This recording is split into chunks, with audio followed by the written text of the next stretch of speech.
Good evening. Welcome to the City of Paris Planning Commission meeting, May 7, 2025. Welcome. The weather has changed, hasn't it? Come on, guys. The weather changed, right? All right. We all want the 90-degree weather, I can tell, right? Okay. We convene the meeting with a roll call. And if you would do that for us.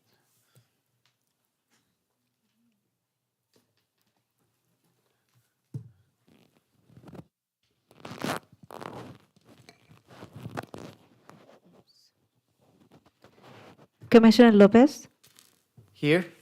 Commissioner Jimenez, Here. Commissioner Menez, Here. Vice Chair Shively, Here. Chair Hammond. Here. Thank you. And at this time, we have the Pledge of Allegiance led by Commissioner Lopez.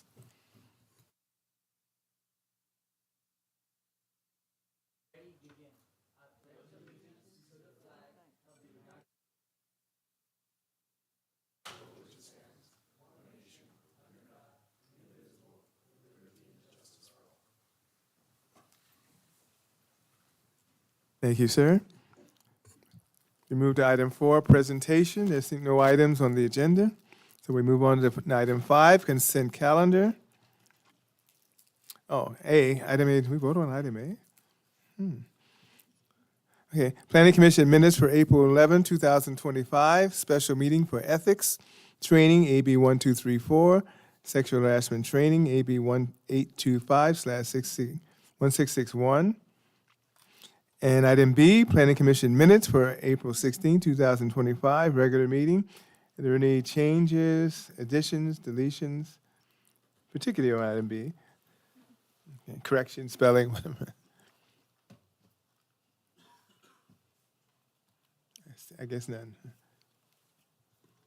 Okay.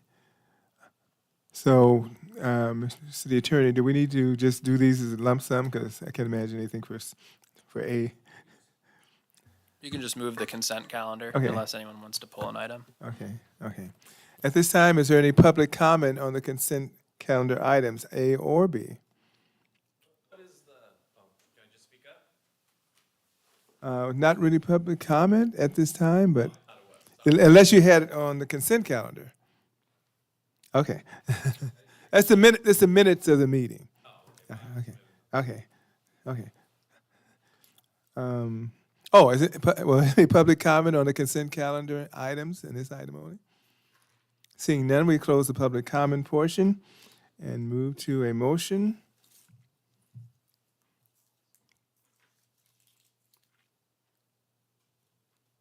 I can't tell. So. Okay, moved by Vice Chair Shively. I'll make a motion. I'll second the motion. And seconded by Commissioner Lopez.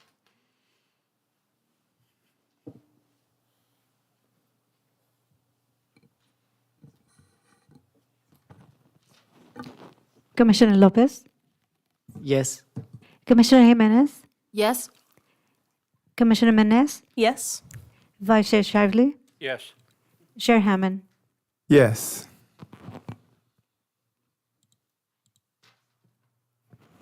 With a vote 5-0, this motion is approved. Thank you very much. And we move on to item 6A, public hearing. General Plan Amendment, GPA 23-05247. Zone Change, 23-05245. Plan Development Overlay, Zone 23-05246. Tentative Track Map, 23-05244. TTM 38775, and Development Plan Review 23-00019. A proposal to consider the following entitlements to facilitate the construction of 141 townhome-style condominiums in the amenities on 11.6 acres located south of Nueva Road and east of Wilson Avenue, number 1. General Plan Amendment and Zone Change to change the land use designation of 11.6 acres from R6000 single family residential to MFR 14 multifamily residential. Number 2, plan development overlay to allow flexibility from the MFR 14 development standards. And number 3, tentative tract map to consolidate 57 parcels into one condominium lot and 2 lettered lots. And 4, development plan review for review of the site plan and building elevations. Applicant is D.R. Horton. Requested action is adopt resolution number 25-07, recommending that the city council adopt mitigated negative declaration number 2403 and the mitigation monitoring and reporting program and approve the general plan amendment 23-05247, zone change 23-05245, plan development overlay zone 23-05246, tentative tract map 23-05244, development plan review 23-00019 based on the findings contained in the resolution and subject to the conditions of approval. With that, do we have any ex parte communication, site visits, ad hoc committee meetings, or otherwise? I drive by the site. I had an, I had an ad hoc meeting. Drive by a site very often. I also drive by the site. Yes, I spent a considerable amount of my time at this site. Thank you. This time, I think the city has a presentation. Mr. Nathan Perez. Thank you, Mr. Chairman, members of the Planning Commission. The project before you, as you mentioned, is the Acacia Point Residential Project. The project is located at the southeast corner of Nuevo Road and Wilson Avenue. Currently, the site is currently vacant and it's been graded. There's 57 lots included in the project site that will be consolidated into one condo map. That subdivision was actually approved by the City Council in 2004. Some surrounding land uses is single-family residential to the east and west and also to the south. And to the north across Nuevo Road is apartments and also an existing shopping center. Here's a site photo looking south across Nuevo Road. As you can see, there's a stockpile. And here's an east view across Wilson Avenue, and behind there is the existing residential neighborhood. Now, the general plan map currently designates this project site as R6000. Pretty much, and some of the surrounding zoning, general plan designation is MFR 14 to the east, south, and also R10,000 to the east. MFR 14 and neighborhood commercial to the north across Nuevo Road. The applicant is requesting approval of a general plan amendment to rezone R6000 to MFR 14. And as you can see here, this is the way the general plan map would look like. To align the proposed general plan amendment, the project proposes to rezone also from R6000 single-family residential to MFR 14, Plan Development Overlay, as you can see there. The MFR 14 zone is intended for duplexes, apartments, any type of multifamily use with a density of around between 4 units to 7 units to 14 units per acre. The project proposes a townhome-style condominiums at a density of 13.7 dwelling units per acre, which falls between the allowed density of the MFR 14 zone. The project complies with all development standards of the MFR 14 with the exception of lot coverage, and therefore the applicant's proposing a plan development overlay. So some might ask why a plan development overlay? Well, it allows flexibility of the development standards in exchange for superior architecture, site design, amenities. And the project before you does provide a well-designed superior environment, pretty much with pretty much the safe pedestrian connections to all the recreational amenities and entrances and units. Also, the applicant proposes superior architecture, and they're also including architectural elements on all 4 sides of the building, not just whatever's visible, from the internal streets. Here's the site plan before you, and as mentioned earlier, the applicant proposes 141 unit townhome style condominiums. The proposed development consists of 34 detached two-story buildings, consisting of 7 3-plexes, 15 4-plexes, 12 5-plexes. Each building will include 3 floor plans from 3 to 4 bedrooms, and each unit will have a kitchen, dining room, bedroom, pretty much a standard floor plan.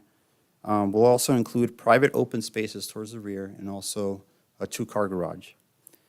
Amenities are provided throughout the whole development, which I'll talk about a little bit more about in the next couple slides.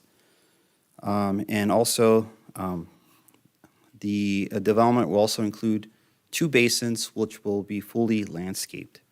One is along Nuevo Road on the top of the slide, and one is on the bottom right-hand corner on the southerly part of the track.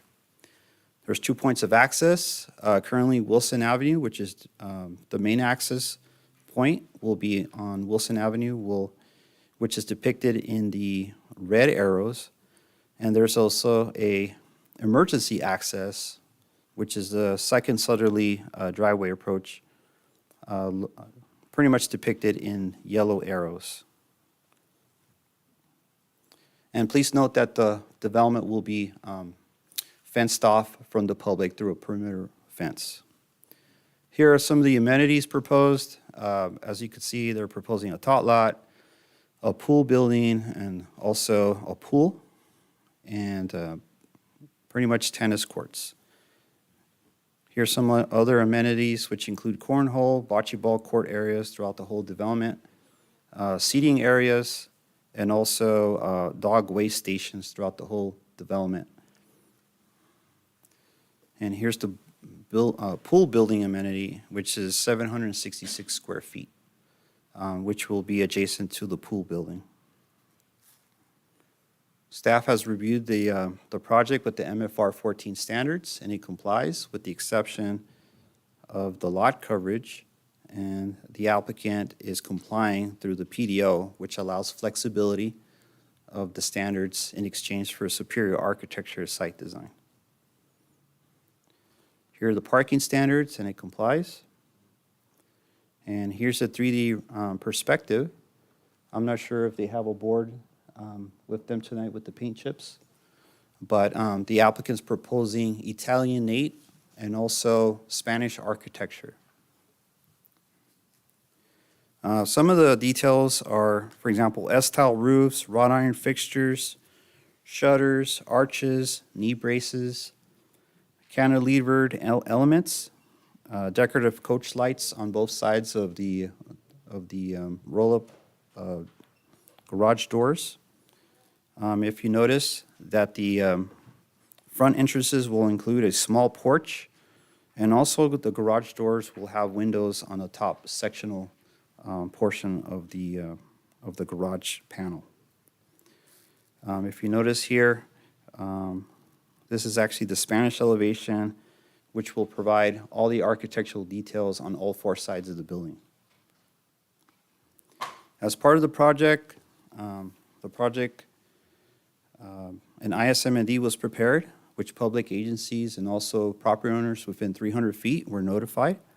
City staff received 3 letters from the California Department of Transportation and Riverside County Flood Control. Their comments were informational in nature.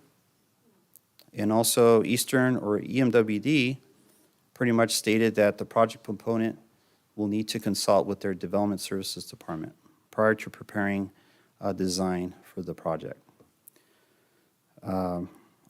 Based on all this, staff reviewed their comments, and none of their comments raised additional environmental concerns that have not already been addressed in the ISMND.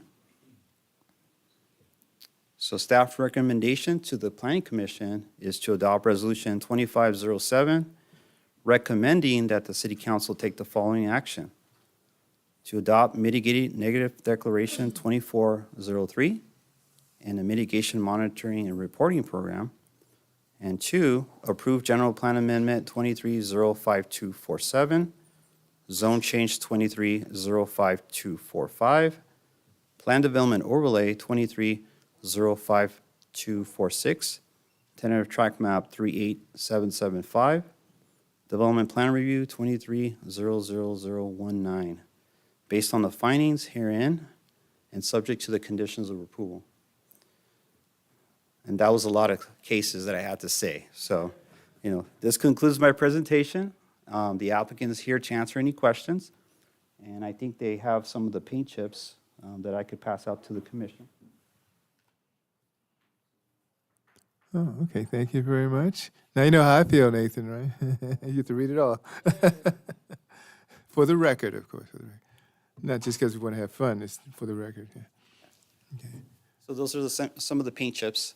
So this concludes my presentation. I'm here to answer any questions, and the applicant's team is also here to answer any questions you might have for them. Thank you very much, sir.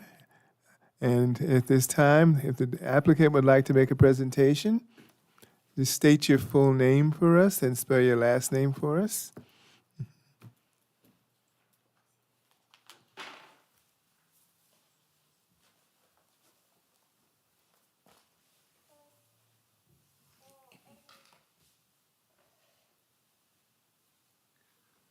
Good evening, Mr. Chair and members of the Planning Commission. My name is Dan Boyd. I represent D.R. Horton. I've been with the firm for 25 years as Vice President for Entitlements, and I'm pleased to be escorted by the folks that really know what they're supposed to be talking about, which is all of our team and all of our technical team, and members from our office are here as well. We feel we're pretty well equipped to answer hopefully most, if not all, of your questions. First and foremost, I want to shout out to your staff.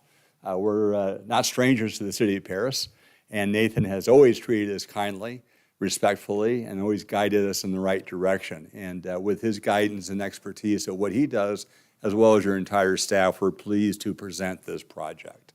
We're very excited to present 141 townhomes that lives, breathes, and acts like a single-family home. It's a little different than most, and I'd like to take a minute or two to describe some of the differences. First and foremost is our product, which averages about 1,600 feet.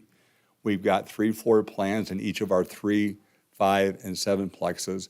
We also provide private open space for each of the units that are 250 square feet. That exceeds your minimum requirement by 50 feet, which is 200 square feet. So we actually are able to have families purchase these homes, have their private parties, have their birthday parties, have their entertainment and their barbecues within these units, which is a little different than a more dense apartment project or a different style of product. So we're very excited with that. With respect to moving this project forward, we have reviewed the conditions of approval. I reviewed all the adopting legislative actions, the resolutions, and we accept them as written. On behalf of D.R. Horton, it's not just a pleasure to present a project. We're presenting to you an opportunity for home ownership for 141 families that get to live in the city of Paris, and we think that's pretty exciting. But what's really kind of unique about our project, through your preliminary overlay, development overlay, it gives us the opportunity to bring more activity to the project. First and foremost, this project is gated. It's gated for security purposes, and we think that's a good thing. That will be maintained by the association, and it's well secured by the perimeter fencing and walls. But moreover, with the pool building, the bathrooms, all of the active recreation components, including everything, there's a ton here, right? Staff report went through all of it. But really what it amounts to, there's nearly 126,000 square feet of active recreation space in this project. That is extraordinary. In addition, that does not include the private yard space. So we think this project at 13.7 DU, which falls just below the zoning requirement, is basically providing a lot of opportunity for families. And so we're excited. I am here this evening to encourage the prospect of bringing home ownership at an attainable rate. And as you know, with today's economic environment, getting a young family or a move-up family qualified to have a home is extremely difficult. As you know, our company is nationwide, and we deal with markets across the country. The California market is particularly challenging because the cost of living is particularly challenging. Between the gas, the property taxes, and everything we all pay for each and every day, it's really challenging to get a young family their opportunity for homeownership, particularly those who are expecting kids. So it's important for us to bring value to the project. When I mean value to the project, I'm talking architecture, smart architecture. We've got livable square footage space that they can grow and expand without having to move up to another home. They have a chance to build equity in the city of Paris. We think that's pretty fun, and we think that's a good thing.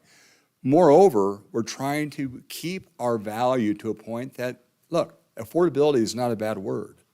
And affordability is critical today. And we are very cautious and very sensitive to that because every dollar we put into the project has to have a dollar value coming back to the homeowner. So we're very careful at D.R. Horton how we design our projects, how we site plan our projects, and how we deliver and market our projects. And the city of Paris, without question, is a community that people are seeking. We are just privileged to continue our relationship here. The project started out at 57 lots. It wasn't buildable. It wasn't marketable. It just wasn't moving. It was a big vacant lot. And so our opportunity to use our legislative benefits to bring this to 141 units is pretty remarkable. And frankly speaking, that's what it should have been, and that's what we intend on doing. If you have any particular questions whatsoever, we've got a lot of folks here, as I said, know a lot more about this than I do. But I do know this. We're going to execute together a project that you can all be very proud of. That said, I'm here, as well as my team, to answer any questions you may have. Thank you very much. I appreciate that. I appreciate it. And I would say stick around. Oh, I'll stick around. Oh, yeah. Okay, at this time, is there any questions for staff and/or the applicant? And I do mean questions for the applicant. And we're going to start our usual spot, Mr. Lopez. Just want to start off by thanking you, Nathan, for the presentation. You mentioned that it's going to be a gated community. Is the access to the community going to be just on the northern driveway? Yes, that's correct. And the secondary access, well, it's not really secondary access. This exhibit pretty much describes it. The main entrance is going to be where the red arrows are, and the secondary access just for emergency access. Gotcha. So the lower, the southern entrance, that's only for emergencies. That's correct. And I see that you guys have the 2 basins. Will those be accessible to the neighborhood as well? As of right now, it's pretty much gated from the rest of the community. It's just meant for drainage purposes. However, maybe if the applicant wants to add a little bit more to it, but it's not going to be used for the future residents of this project. Got you. It's because I've seen there's some neighborhoods in the city that do have basins as well, and I know they have some access so like people could walk through it like a trail around the edge. I don't know if that's something that could be feasible with these basins, or I don't know if that's a safety hazard. Commissioner Lopez, we appreciate that question. Little distinction, these basins serve as water quality basins. Therefore, they're not open to activity from the general public or the homeowners. Got you. Because they're governed by the flood control district. Got you. So it'll be a safety hazard to have them in there. That'd be correct. Okay, no worries. And then you do have surrounding neighborhoods. Was there any concerns or any comments from any of the neighborhoods? We didn't receive any comments. And also the applicant. Oh. Not at this time. We're gonna give you opportunity. Don't worry. Well, staff didn't receive any letters or emails directly from the public. Okay, thank you. Okay, no further questions right now. Thank you, Nathan. I have a few questions. I'll start off with one for the developer. I was curious, does your company, I know you're and doing the architecture and the building. Do you see these projects through all the way to the seller? Are you, I guess, tasked with also selling these homes and making sure that they go to Well, I'm pleased to answer that. families? We are the absolute end user before our homeowners. So not only are we doing what we're doing this evening, but we'll be developing the homes. We provide all of the services, including customer service, all the way to the close of escrow. And, we're the end user. Okay. And then going back to Mr. Lopez, just for a moment, if I may, we did started and conducted our community outreach last August, and that was a noticed event that we hosted. And in that, it attracted about 3 or 4 folks. So we did do an outreach, and there may be some here this evening that may have additional comments, but we did do that. You're welcome. I do have a follow-up, though, to my question. No, yeah, you're good. Here's so, my chain. Yeah, no. That's fine. That's great. So considering that you do oversee it all the way until the owner, do you happen to have any, I don't know, maybe just protections in place or any certain operations to ensure that these homes are truly going to single families and not just to maybe people who buy out a bunch of homes, big companies? Like, are there any blocks in place to ensure that these homes are going to single families and not just like big companies? Right. I think your question, if I may clarify it, is whether or not groups of investors would come in and swoop up these units. Okay. Yes, exactly. Well, there's no legal provision that precludes us from that. That's probably an art form of discrimination. But our business plan is to sell homes to obviously the end consumers. Now, I can't guarantee you, Commissioner, that there may not be an investor here or there, but typically that's not our experience. And so we are very cautious from the corporate level that we do watch out for that, and we do have safeguards and controls that kind of control how we deal with those opportunities. But by and large, our game plan here is to sell to 141 families. Okay. That's it for now. Thank you. You're welcome.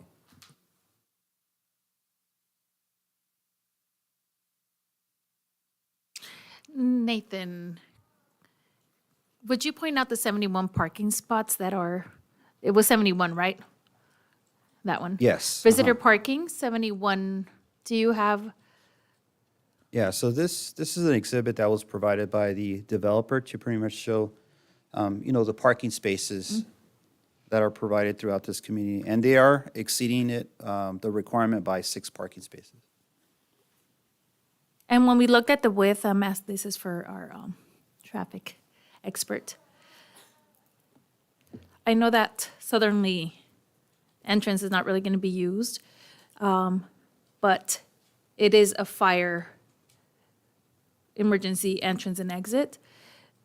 What is the width of the street? And if we remove the parking spots, like let's say that, I guess second block from the bottom, there's parking on both sides.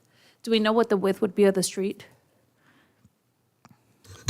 Yeah, so the width was reviewed and approved by the fire. That width, I believe, is 20 feet wide without the parking.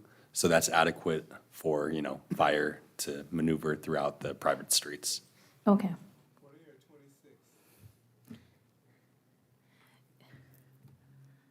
I think it's 20, it meets the standard, whatever the standard for fire 26, is. though. Yeah. So yeah, then it's 26 feet Oh, wide. okay. Yeah, I'm getting nitpicky, I know. I know. Okay. And then to answer, I think you had a question about the turnaround for the northern gate. So that, we have a condition for that to be 54 feet wide to minimum. So you have the turnaround for, someone who can't access through the gate, they could safely turn around. Amazon delivery truck, if they're going to the wrong address, they Okay. could turn around. So we made sure that they're meeting that minimum requirement. Okay. So 26 feet is the minimum requirement? Yeah. Is it? Yeah, 26. Okay, and that's enough for, If there's That's- traffic, like there's a timely response, people wouldn't have to be backing up. If somebody's coming south, they're going north, like there's enough room for, Yeah, that meets the minimum fire requirement. okay. All right, can we go back to the overlay? Because we didn't have that in our, the one with the parking, was it in our packets? That one. Would have liked to have that.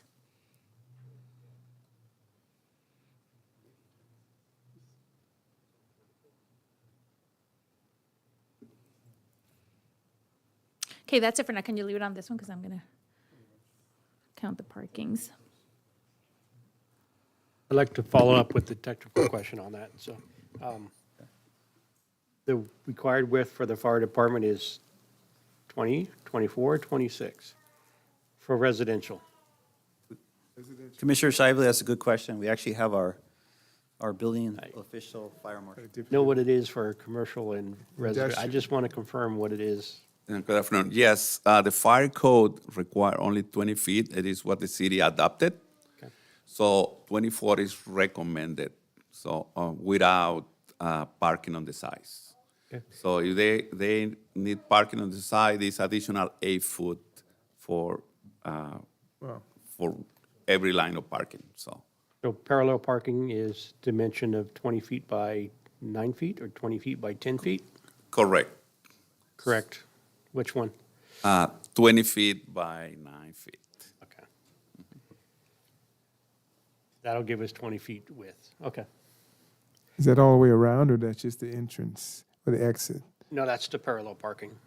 So, Because you because do I was have looking at parking the on the, double-sided street parking. yeah, you do have parking on the side here. Yeah, right. So if you take 9 feet from each of those, they still have 20 feet in between. It's tight, but they still have 20 feet in between. Minimum, yeah. Yeah. How wide are the streets? 38. 38. It still doesn't, okay. Barely. So my question is for the owner or the applicant, is there any, I know that you have backyards that you're providing with 250 square feet, but is there a reason why a clubhouse wasn't provided? Absolutely. I appreciate that question. When we look at all the totality of what we are providing in terms of what the project is, including the swimming pool, the bathrooms, pickleball courts, et cetera, et cetera, et cetera, we come up with an extraordinary amount of, a large amount of recreation. Clubhouses today, and I speak from experience and background from a professional standpoint, is they are not only adding a huge cost to the monthly HOA dues to the individual homeowners, but if they choose to use that in an organized event, they then have the opportunity to pay for the rental space. So they're being charged twice. Furthermore, I wouldn't feel as strongly as I do because if someone or a group or a family wants a space larger than their private rear yards of 250 square feet, there's ample opportunities on site to hold organized events, large birthday parties, et cetera. What we don't want to do, Commissioner, is add no value to a project, and a clubhouse is not only expensive, but it's a lifelong expense that only gets more expensive and more expensive. We're not seeing clubhouses actively in a lot of our projects that we do today because of that. Homeowners simply get bombed with the maintenance cost, and right now we're estimating our HOA dues, and this is approximate, at $343 a month. That's quite a bit for a first-time home buyer or even a move-up home buyer. However, adding to that, the clubhouse, we're projecting that same HOA to go well over $500 a month. That's at a point when this project does not become affordable and attainable and meets the objectives of what we're trying to accomplish here together. So for those reasons, particularly the fact that these folks have a home that lives and breathes like a home with a substantially large rear area, we think that the square footage that this project is providing well outweighs the cost of having a facility that usually sits vacant until somebody wants to rent it. So we feel strongly that this deters from our objective. We feel this project offers ample recreation opportunity, notwithstanding the rear yards. Hopefully I addressed that question to you. Thank you. Are you open to working with staff on the exterior colors and schemes of the buildings? If the question, again, I'm sorry, sir. Are you open to working with staff on the exterior facades of the building, different materials as well? Well, if there's a recommendation, we certainly can get with Nathan and discuss whatever recommendations you may have, Commissioner. Okay, I can recommend a few things, but I can do that at a later time. Okay. That was also going to be my question. Did you get any feedback up to now about the colors, the architecture from staff? Well, we looked at the design review manual for the city, and your staff reports indicates the same, that it satisfied the design guidelines. And that's something we obviously work closely with Nathan on. However, is there a particular comment or suggestion? I'm here to tell you that we certainly, if you communicate that to Nathan, we can certainly sit down with him and discuss it. Okay, but so he hasn't up to now? Yes. Okay.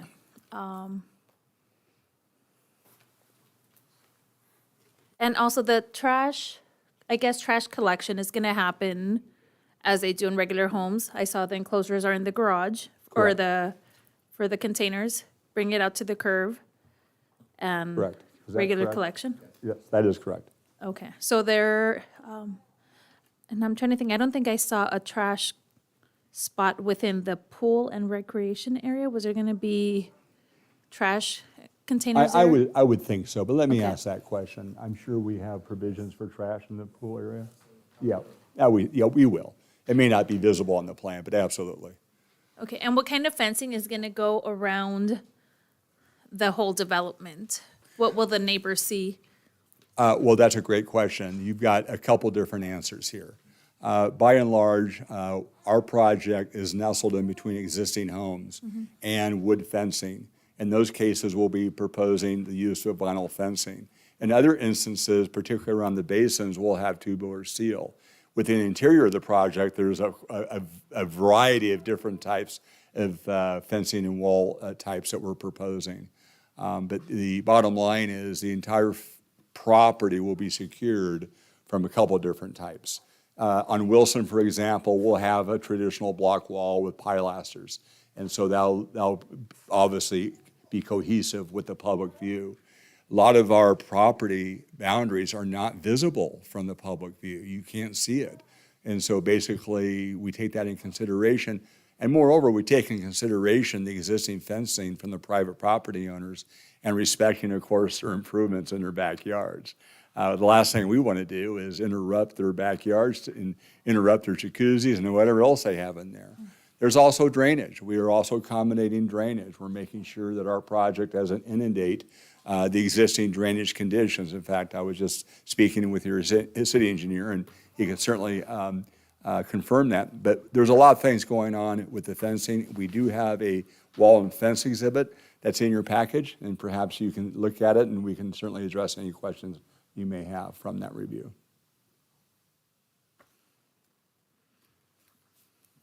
Yeah, I'm trying to remember where it was at. Let me see. Oh, look, I will. My fellow commissioners ask additional questions.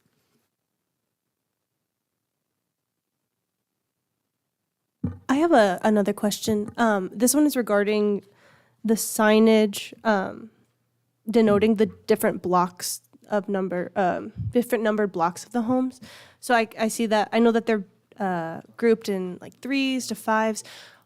Are there plans to have rather big numbers that say, you're here, these are units 1 through 5 or 40 through 45? I know because I used to be a delivery driver, and I know it can be really confusing and difficult to find the exact units that you're looking for, especially when they all have a very similar look. Sure. No, I share that frustration. I used to have a paper route when I was a young boy, and I got so frustrated because I got lost, I quit and cried and walked Yes. home. I wanted to do that many times. That is very prevalent with these types of projects. And your city staff, along with the fire folks, the building officials do have requirements to ensure that the buildings are properly identified, easily identified, illuminated in most cases, in addition to the individual addresses.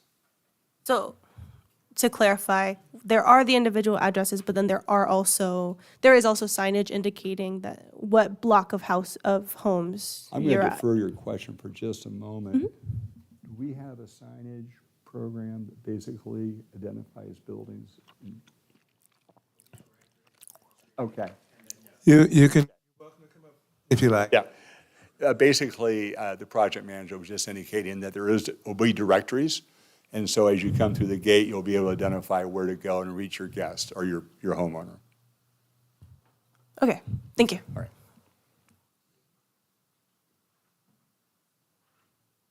I guess there's a lot that I'm not seeing. Like, there's no pictures of what it looks like from across the street once it's done, night shots, day shots, illumination. I think there's a lot missing from the package. So I keep going back to it thinking I missed it for the 100th time, but I'm not seeing the view from like Nuevo Road, what somebody would see looking towards Nuevo. If I'm on Wilson, what I would see. We like those shots of what the visual is and line of vision and things like that. And I'm not seeing that. I'm seeing a lot of pictures for the actual development, from inside, people walking through, but that's all internal shots. Do we have any external shots? Well, I'm going to defer that to Nathan, because what we did is we obviously worked with staff to prepare your packages today. So whatever we were told to prepare and include, that's what we did. If there's some additional illustrations that you're missing, we certainly want to have Nathan address that. Yeah, so all the plans are provided to you in front of your packet. Those were the plans that were given to us. We asked for 3D renderings, and that's what we got. So we tried to request additional, 3D perspectives of different points of view, but a lot of times, so.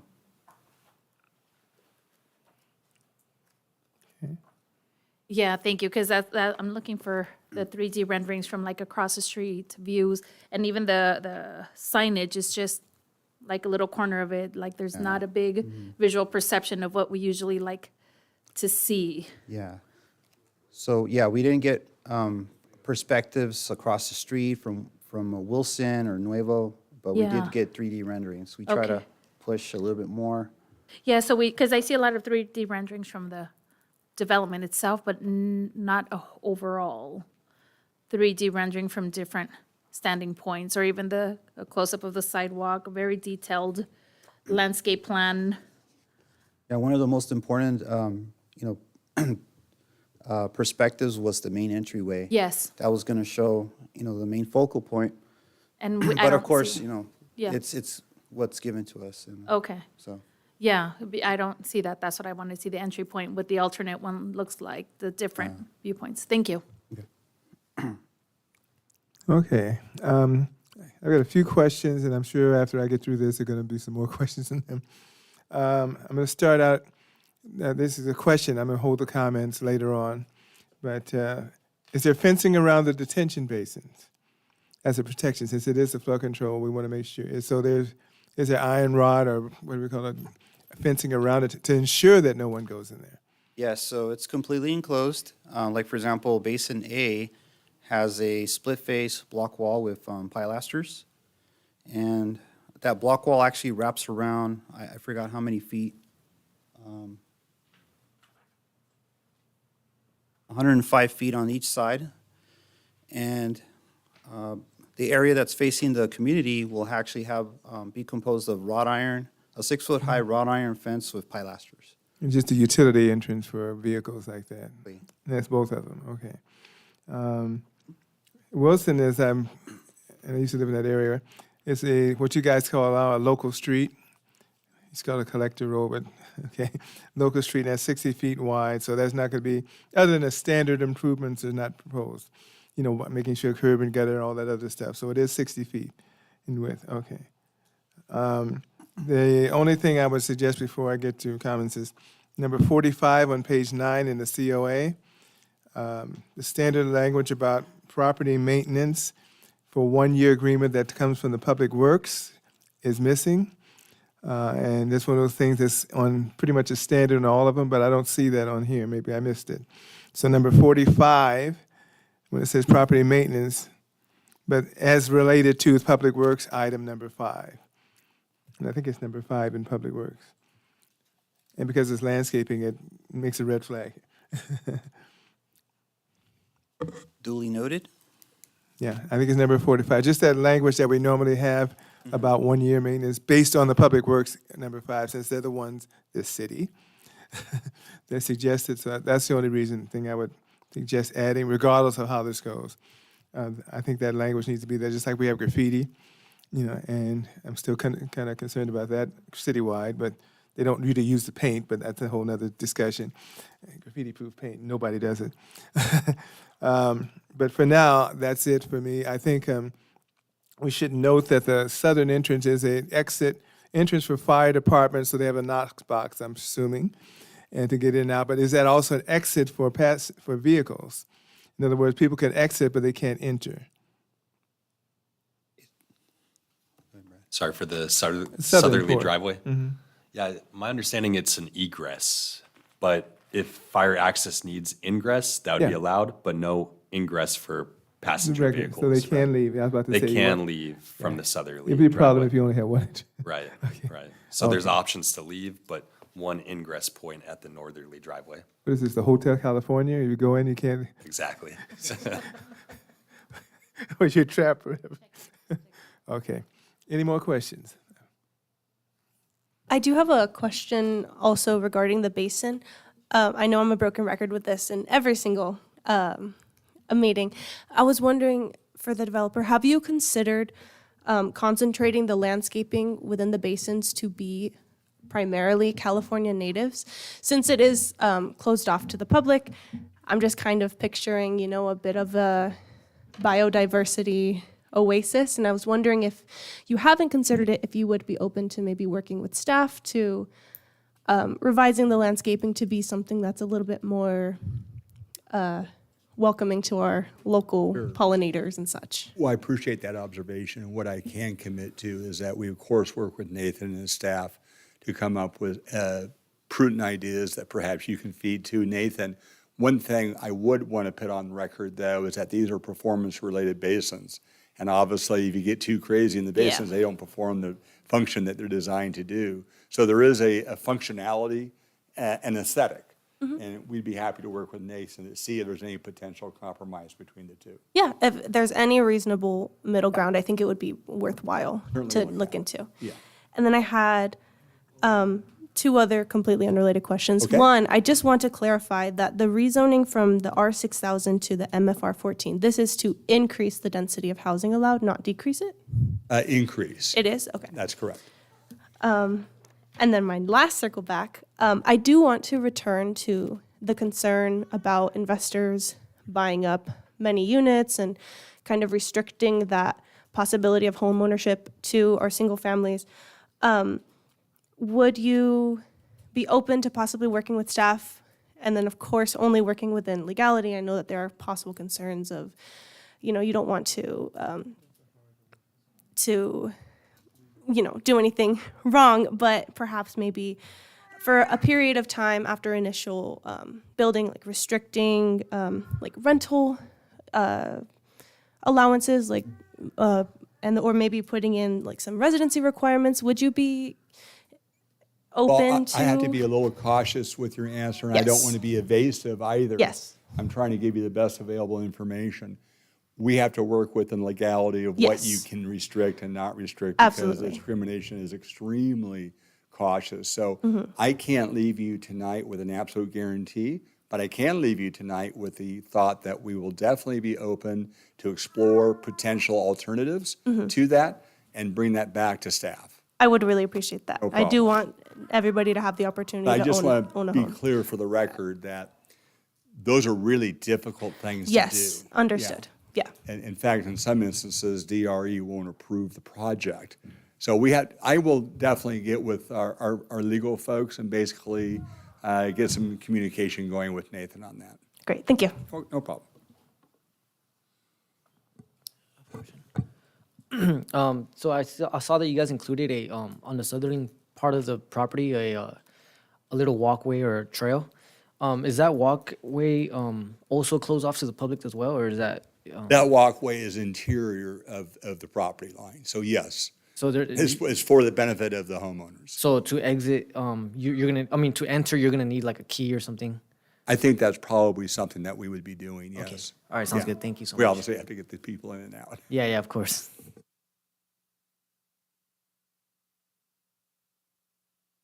Thank you very much. Thank you.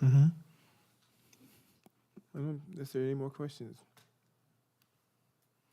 Okay, at this time, I'm going to move to public comment on this agenda item only, and you're welcome to address the planning commission if you come to the desk. If you filled out a blue sheet, that's fine. If you didn't, that's fine. But you're welcome to come and just state your name.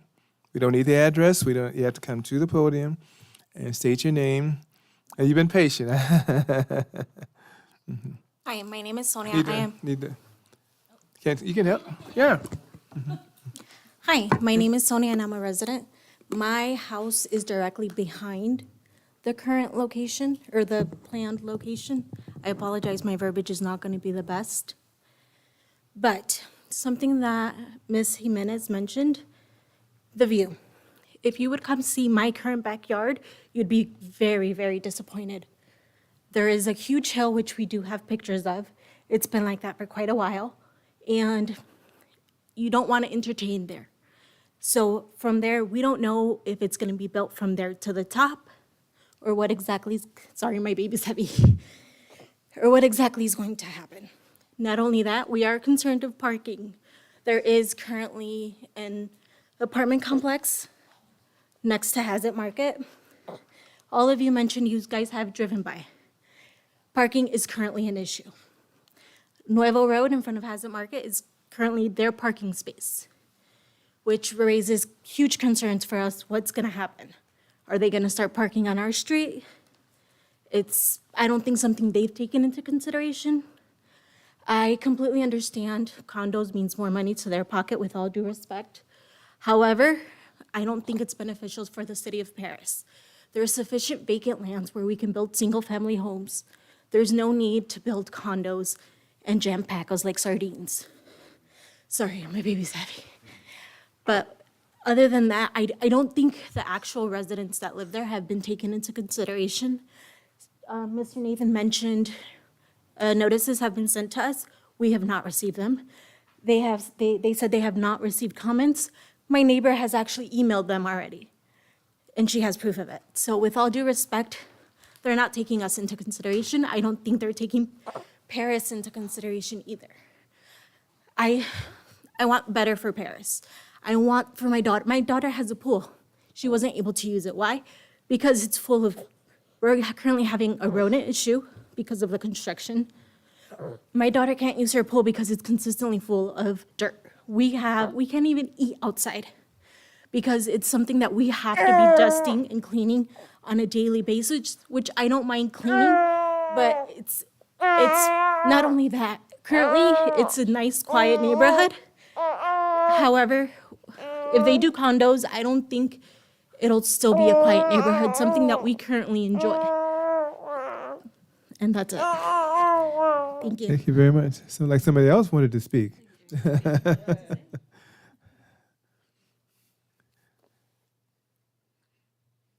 Just state your name for us, that's all, sir. Hey, my name is Ronald Albert. Oh, Ronald Albert.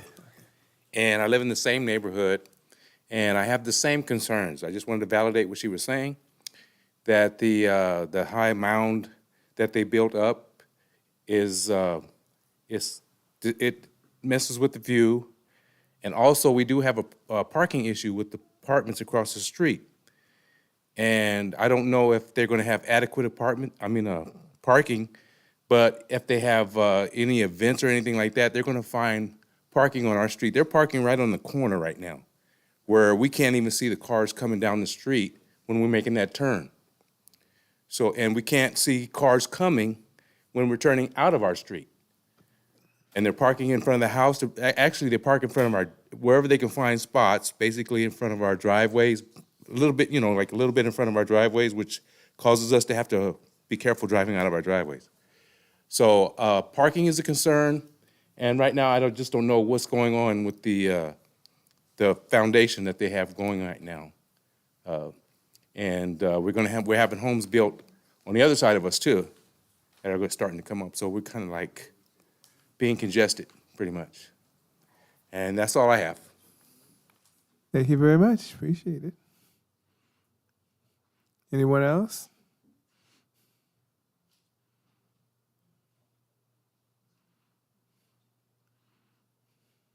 Now we get to hear from you. Hi, my name's Alfredo Adriano. I live on the backside also. I share all of their concerns of the previous. That mound is obnoxious. I mean obnoxious, 25 feet above what the previous existing ground was. Okay, that's our view.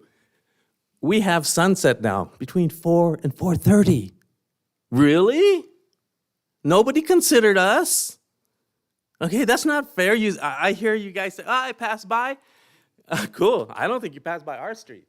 You can see this mound from our street. That's ridiculous, okay? And yes, they did a lot of watering, okay?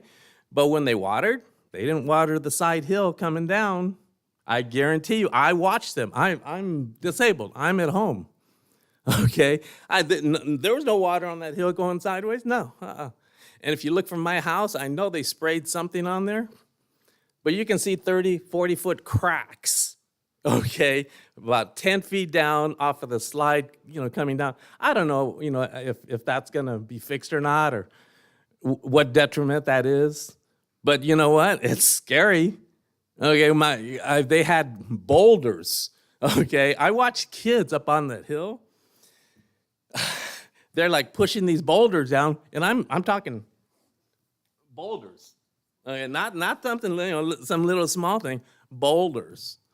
Okay, and I know that's a security issue, but when you see little 4, 5, 6-year-old kids running along this edge, and again the dust. Okay, and I didn't realize how bad the dust was. I had to put a brand new hot water heater in January. I had to have the repairman come out, okay, because it turned off like 8 times because of the dust. And I didn't realize it was the dust. He says, oh, it's all dirty. Like I did something to dirty it in my garage. Okay, and I'm thinking, what the heck? And now our AC has gone out. Okay, it's right next to where the water heater was. Okay, and it just, I was at the meeting. I guess they had it in November, December. I was at that meeting, but I thought it was just a presentation meeting. I didn't know it was going to be a grievance meeting. I didn't know what type of meeting that was. I didn't know what type of meeting this was. Okay, I would appreciate if there's any notices what the meeting is truly about. Not, we're going to have discuss points on 567-2, 3, 4, 5 of the housing by this corner. Come on. Plain language for plain people. Okay, is that asking too much? Let me see. You said you wanted to hear it. Okay, you may want to. Fire hazard. The time just came out. So. Yeah, it's clocked. It's clocked, 3 minutes.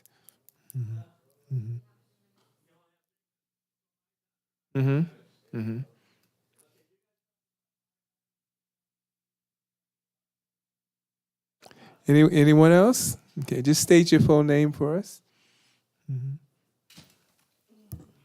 Hi, my name is Luz Gomez, and I live on Shady Oaks Drive.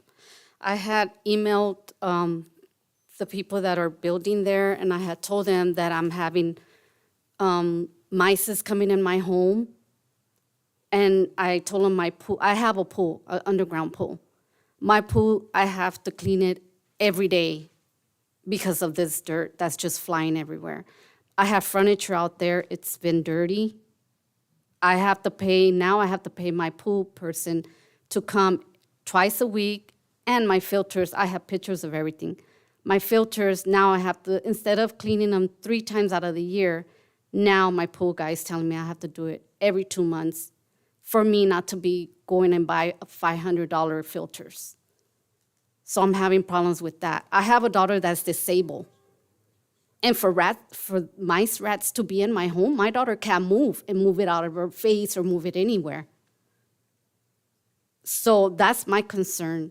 And I spoke to someone, they were like, oh, well, we'll pay for what you paid. I go, but this is gonna go on until you guys do something about it. So I didn't accept what they wanted to pay me, what I spent already. And so that's my concern, that we don't even have a view of our home no more. We can't be outside and be like, oh, no, we see nothing but dirt. My gate is 6 feet tall. That is beyond taller than that. And also, how many people are gonna be in those units? Every unit, how many people are gonna be in them? That's already, my privacy is already gone because if they put those units in there.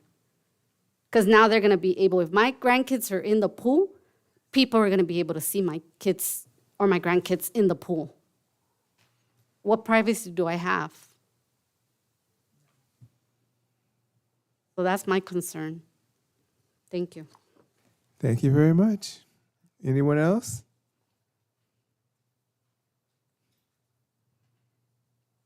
Anyone else? One more time. Anyone else? Okay. Now is the opportunity for our applicant to respond, if you like. Thank you. And we appreciate the community comments, and I'm prepared to address each and every one of them. First of all, first and foremost, this site is not in a high fire zone. And that's based on the newest maps. Number two, yes, there is a stockpile of dirt, and we did obtain a stockpile permit with the city to place that dirt. That dirt's there temporarily. That dirt's going to be used when we start the grading operations. If there are issues that I'm hearing this evening with respect to dust and those kinds of things, we certainly can address those kinds of things, and we will. So if watering needs to be increased or additional supervision needs to be provided, we certainly don't want that to be at the expense of the existing homeowners. Number three, let's don't forget that previously, back in, I believe, 2004, there was an approved project, a residential project. It was 2-story. And my architect's here to give us the facts, but the view shed loss is negligible. We have a little more of a pitch of a roof, but our 2 stories, comparatively speaking, are about the same as the previous 2 stories that were previously approved for the project. Privacy is obviously, they say, a good fence makes for best good neighbors, right? Well, we are complying with the standards so that what we are building complies with your standards. And so we obviously are working with that standard to make sure that our fencing is appropriate. As far as the noticing, we obviously work with staff. So when we had our community outreach, we made sure that there was the proper radius, and we were actually dictated to do that from the staff. So we made sure that notices were out. But there are instances where people are not notified or not made aware. So to end that, I am happy to provide my contact information so that we can deal with this directly on demand, on the spot. It doesn't need to fester. So we need to do a better job with communication. But we do have notification procedures on the site, and we can certainly enhance that. So frankly speaking, we appreciate the community concerns, and our job is to address them in confines with respect to the standards and regulations of the city. But I think that what I'm hearing tonight are very resolvable items. But I would have to say that our architecture is very compatible in terms of height from the previously approved. And yes, we do have that stockpile dirt, and I'm not going to disagree. High winds will cause dust. That means we need to do a better job with watering and making sure that's kept to a minimum. Okay. Thank you very much. No more other comments from you? Okay. Thank you very much. We close the public hearing portion and move to the Planning Commission for now comments or suggestions or whatever else? I just want to start off by saying that we definitely hear the concerns of the residents. Those are very serious issues that shouldn't be ignored. The dirt is very serious, especially because of the dust that's coming into the houses, the equipment, the air conditioning equipment that's getting messed up. So that's something that we definitely have to be addressed. But I do believe it's going to be ground level once the project, if it gets approved, it will be leveled out to ground level. So there shouldn't be an issue with the view or the site or some being blocked or all of that. So that's something that will be addressed if the project gets approved. Another thing a concern that I do have is parking as well. Less than half a parking space per resident is, in my opinion, not enough. I think we do need to include more parking into this project.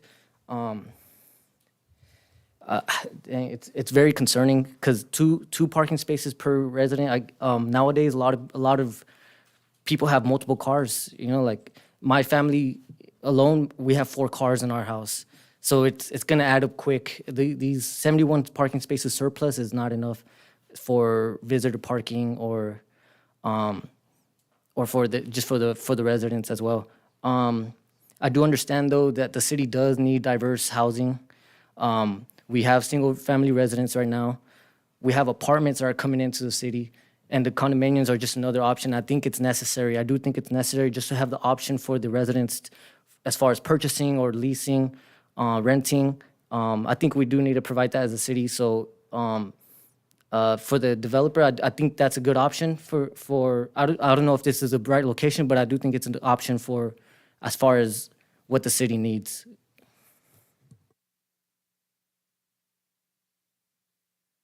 I also want to thank the public comment and the developer for coming and making your presentation. I echo the same concerns about the parking, especially considering across the street how we do have the Hazard Market. And I have experienced actually quite frustratingly concerns about parking in the apartments across the street. So I do believe that that is an issue that needs more remedying. But I also do agree that the city will benefit from, like my fellow Commissioner Isaac said, more diverse housing options, higher density housing options. I think that that is something that we definitely would benefit from. But should this be approved, I really would like to see that parking issue remedied or worked with staff over.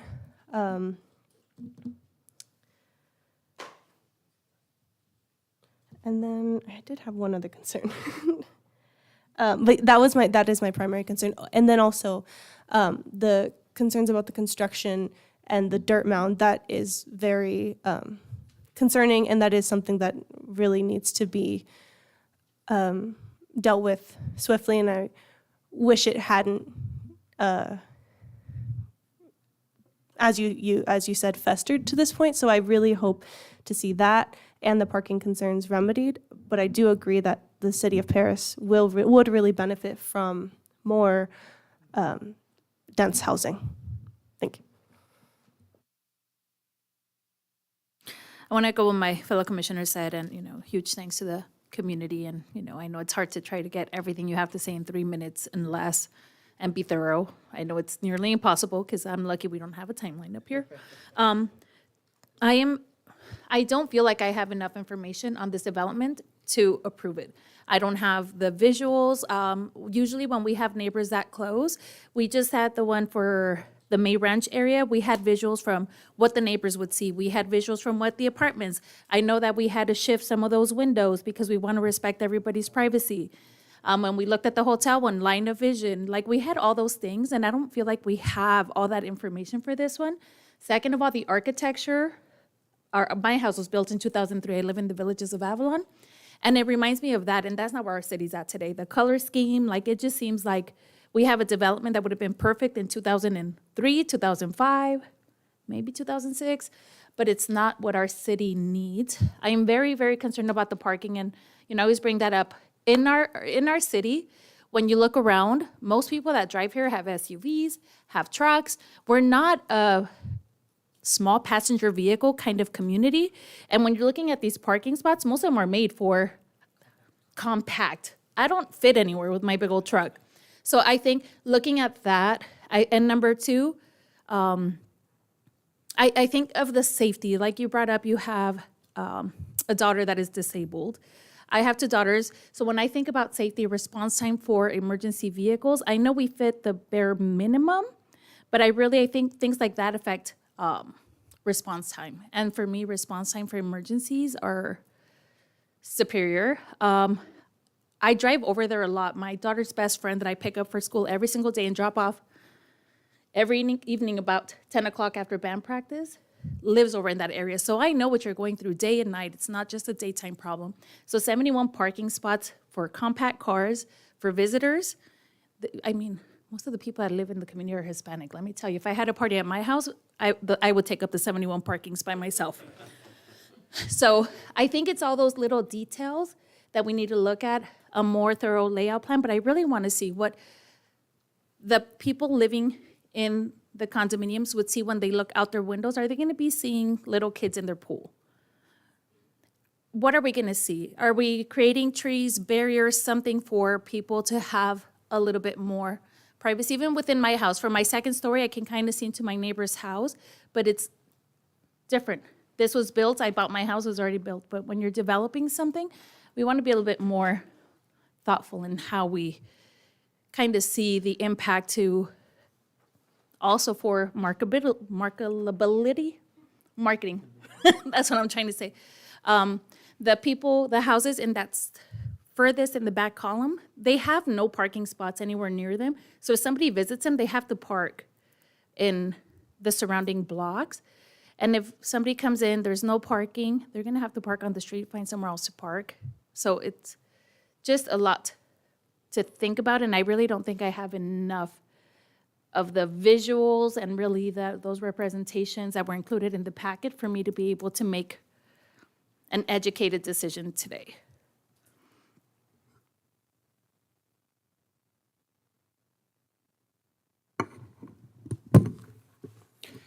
So my concern with this, and none of the other planning commissioners brought it up, was I would like to see a clubhouse, but none of the other planning commissioners did bring it up, so, sorry, yeah, I haven't brought it, maybe I'm jumping the gun, but, so I'll reserve that portion for a little bit later. But it is a concern for me that there isn't one, and I understand that it does raise the cost of HOA dues, and $341 seems like a pretty extensive dues at this time. But my concern is the color scheme and material palette of the residences. I think it can be changed and much more appealing than the more earth tones that they currently have, because these homes are basically outdated in the early 2000s, 1990s type of plans and color schemes. I'd like to see either some more wood elements or tile elements, wood tile elements or something like that, or even stone elements that can go on some of the lower levels, some additional color schemes in there as well, so that they don't all look alike. The Italian and Spanish style homes, they look very same.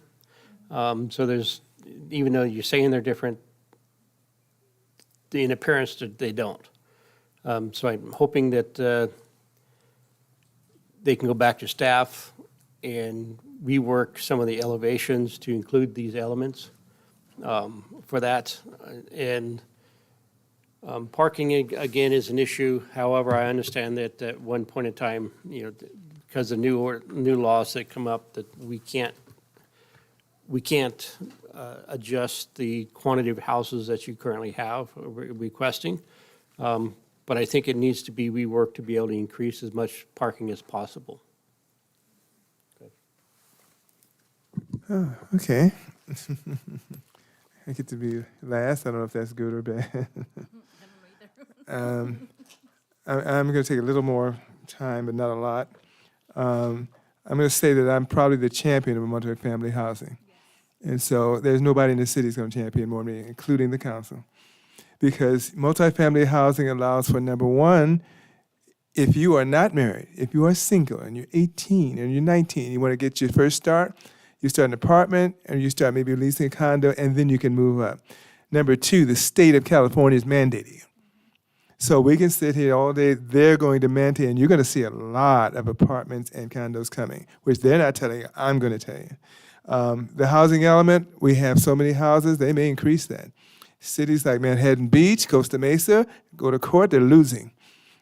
Even Irvine, of all cities, is having to build this housing. So it's not going to go away.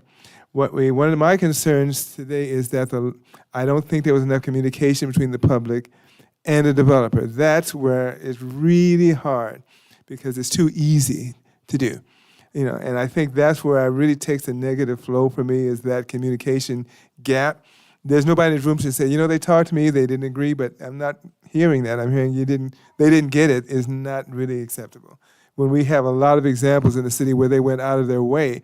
We had a developer on Ramon Express, they went way over to her area, maybe 4 or 5 miles away, and still interviewed people, and it had nothing to do with the project. They said, we're going to do it anyway. That made that presentation A+++. The difference is I'd rather hear the bad up front and have the good up front, and then when I come into this, I've already talked to all the residents, some good, some bad. There's always going to be disagreement. Obviously, the dirt is not going to be there. And as far as the MND, you have the dirt construction, all it has to be sprinkled water. That's part of the conditions of approval. That's not going to be there. If this was ever get approved, that would not be there. So that's not a concern. I think one of the concerns may be fencing.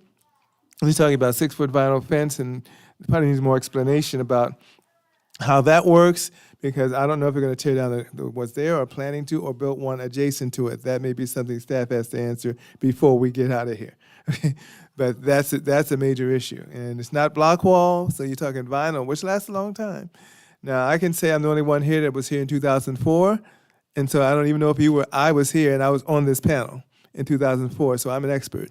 And it was a housing development that was planned there, and I even remember the person who was planning the development, and I will not mention the name.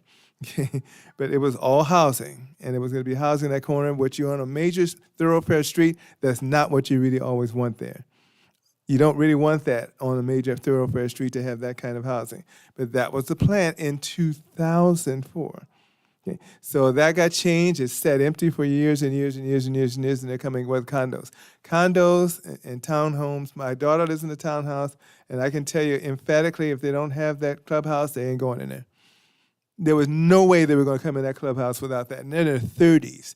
They basically, I'm not going to use the language they use, but you don't have that, we're gone. That's that age group. You have to do it. So if you don't do it, they're not going to come. That age group is going to say no. And one of the reasons, parking, you have to park at a person's house, you go to the clubhouse. And you have your party, your pool. That's what they do there. That's what we did for my grandson. 100 people, no problem. The pool was adjacent, the clubhouse, not talking 25,000 square feet. But a small clubhouse, you put the tables on, we put the chairs on, we took them down, we were done. Small place, so important. HOA meetings, you're going to want to have in a clubhouse. Do you want it in your house?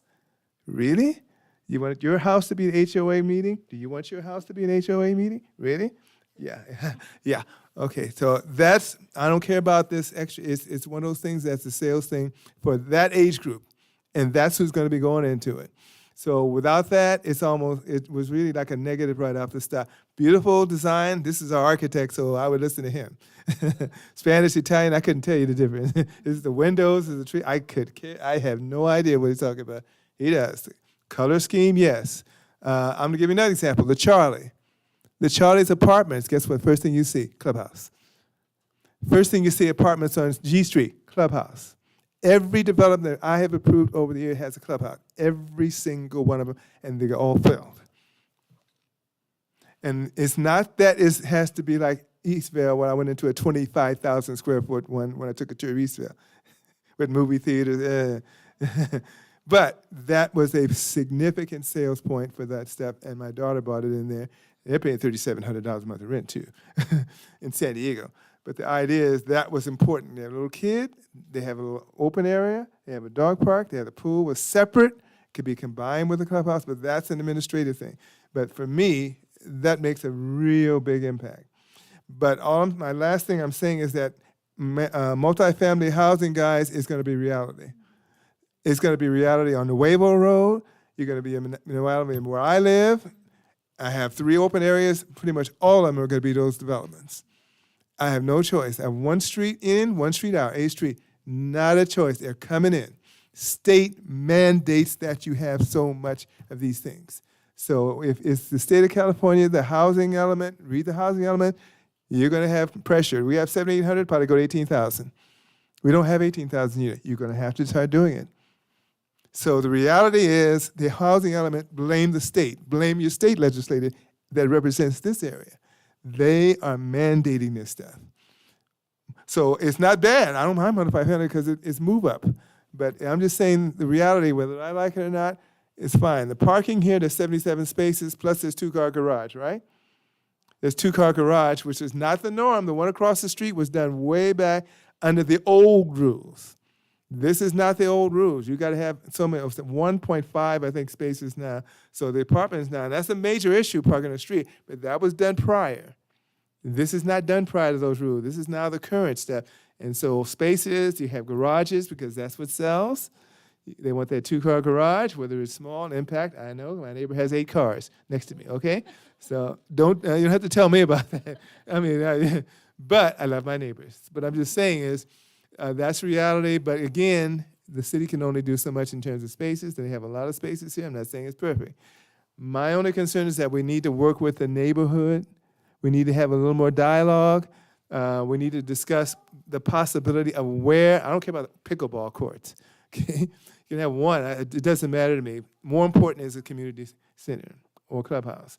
That's me, my thing. And I'd rather dump the pickleball and put that there. That's me. Nobody needs it. Nobody's going to play it in 100-degree weather in August.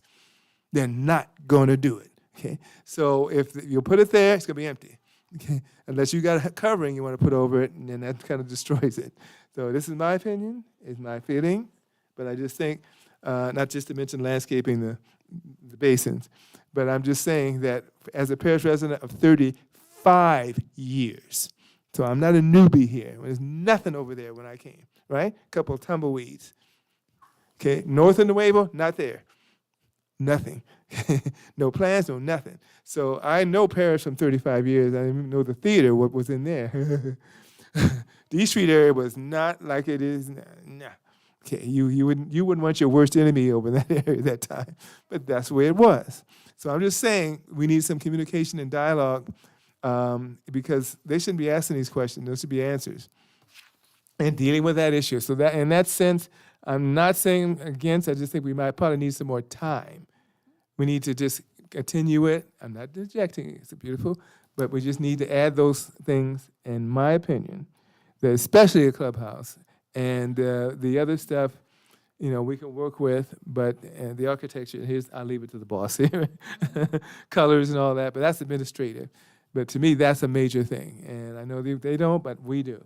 And we want to see the best for our residents. On that street, you need multifamily, and we need multifamily to the city because we are lacking. You're going to pay $800,000 for a home, which it is over there off of Ethernet. You really want to pay $800,000? Now, if you do, raise your hand. Okay, good. You want to pay $800,000 for a home? Good. You better have how much a month? $10,000. Be my guest. So, and I went there, and I went inside, and I said, this is 800. Yeah, starts at 800. Or would you rather pay this? Instant answer. Okay, I get a senior. I'm a senior. Maybe I want to move into one of these things because I don't want to go long. If it's 6,700 square foot property, I may want to go downsize. What are you going to do? So these are just some practical things that I think will help. And sorry, I didn't mean to take that long, but I think it's a passionate thing because we're going to see more of this throughout the city. We're very difficult planning commission, very detailed, very questioned. Some of them would just rubber stamp this out the door. That's not the way we are. We're going to question things. We're going to go to the infinitesimal detail, if possible, and even more detail if we can find it. But we're going to look out for our residents, So we have to listen to both sides, and see if we can some kind of common ground that we can come through. And I think you heard the responses. I'm a little more passionate because I have a daughter in this kind of thing. So I'm a little bit more passionate about it because I see how the benefits of them being in it, because they can't afford the house they're in. But they can pay rent in a townhome and start moving up. Yeah, pay $2 million for a house in San Diego. Yeah. Well, anyway, that's it for me. Anything else from anyone else? Okay. Mr. Chair, I appreciate all the comments, and we've been taking lots of notes. I don't know how you did it. But I would like to provide some clarification with regard to parking. The project complies with the parking requirements for this type of project, and also for guest parking. Any issues that may occur right now with existing development, those projects were probably developed with the parking requirements that were effective at the time that the project was developed. And perhaps our engineering department can work with the community to see what can be done about the issues that they're experiencing right now with the parking issues. But I just wanted to clarify that the project does provide the parking requirements that's expected of this project. The project also provides the parking spaces in compliance with the project. If we start asking for larger parking spaces, we're looking at building custom homes. So we have to be mindful, and exactly what you referred to, having the need to provide more housing, different types of housing. This project is going to provide one of those types of housings that we need here in Paris.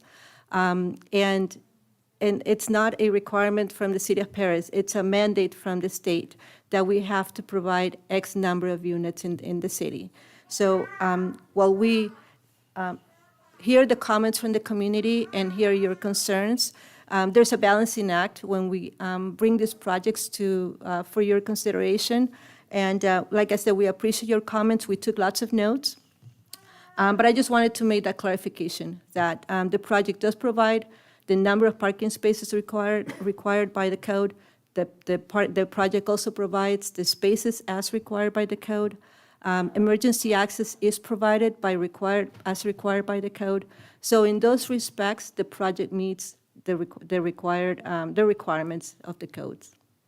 I have a quick question, and it's only a question for staff.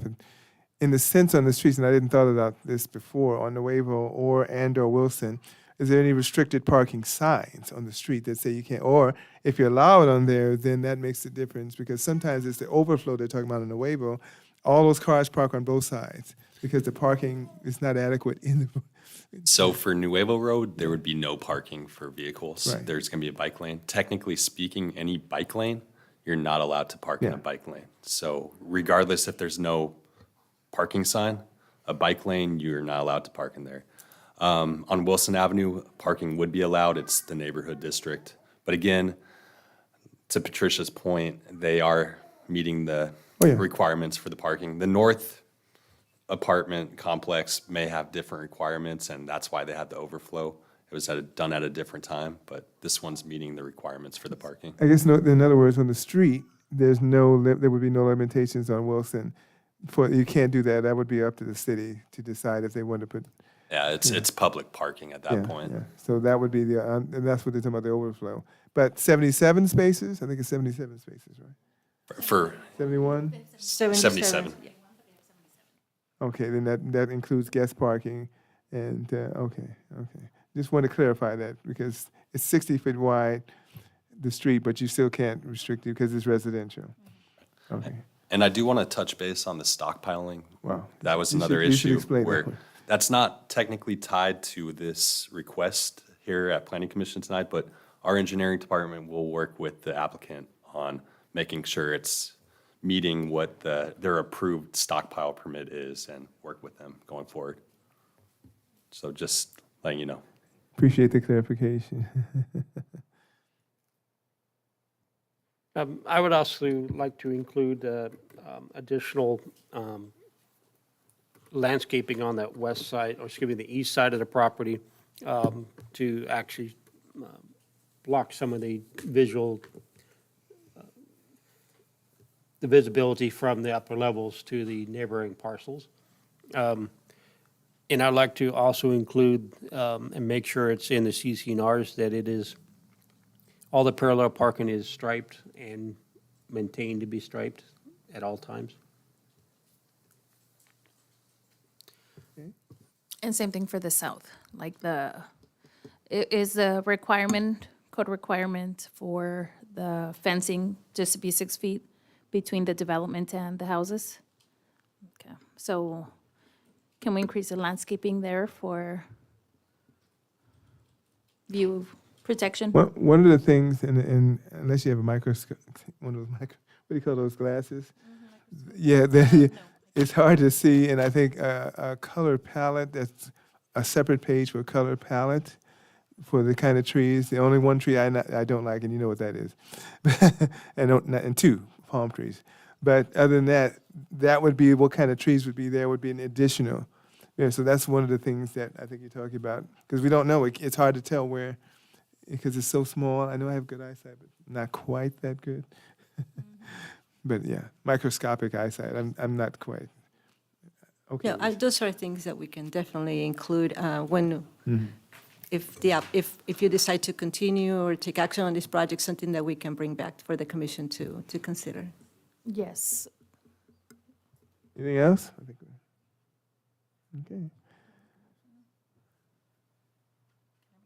okay. Actually, I do have one more question regarding, should we decide to continue this project, that M&D, would it be, would that follow through with it, or are we voting, or is that a separate thing? I just don't want to push it off and then force the developer to do double work, or is it just?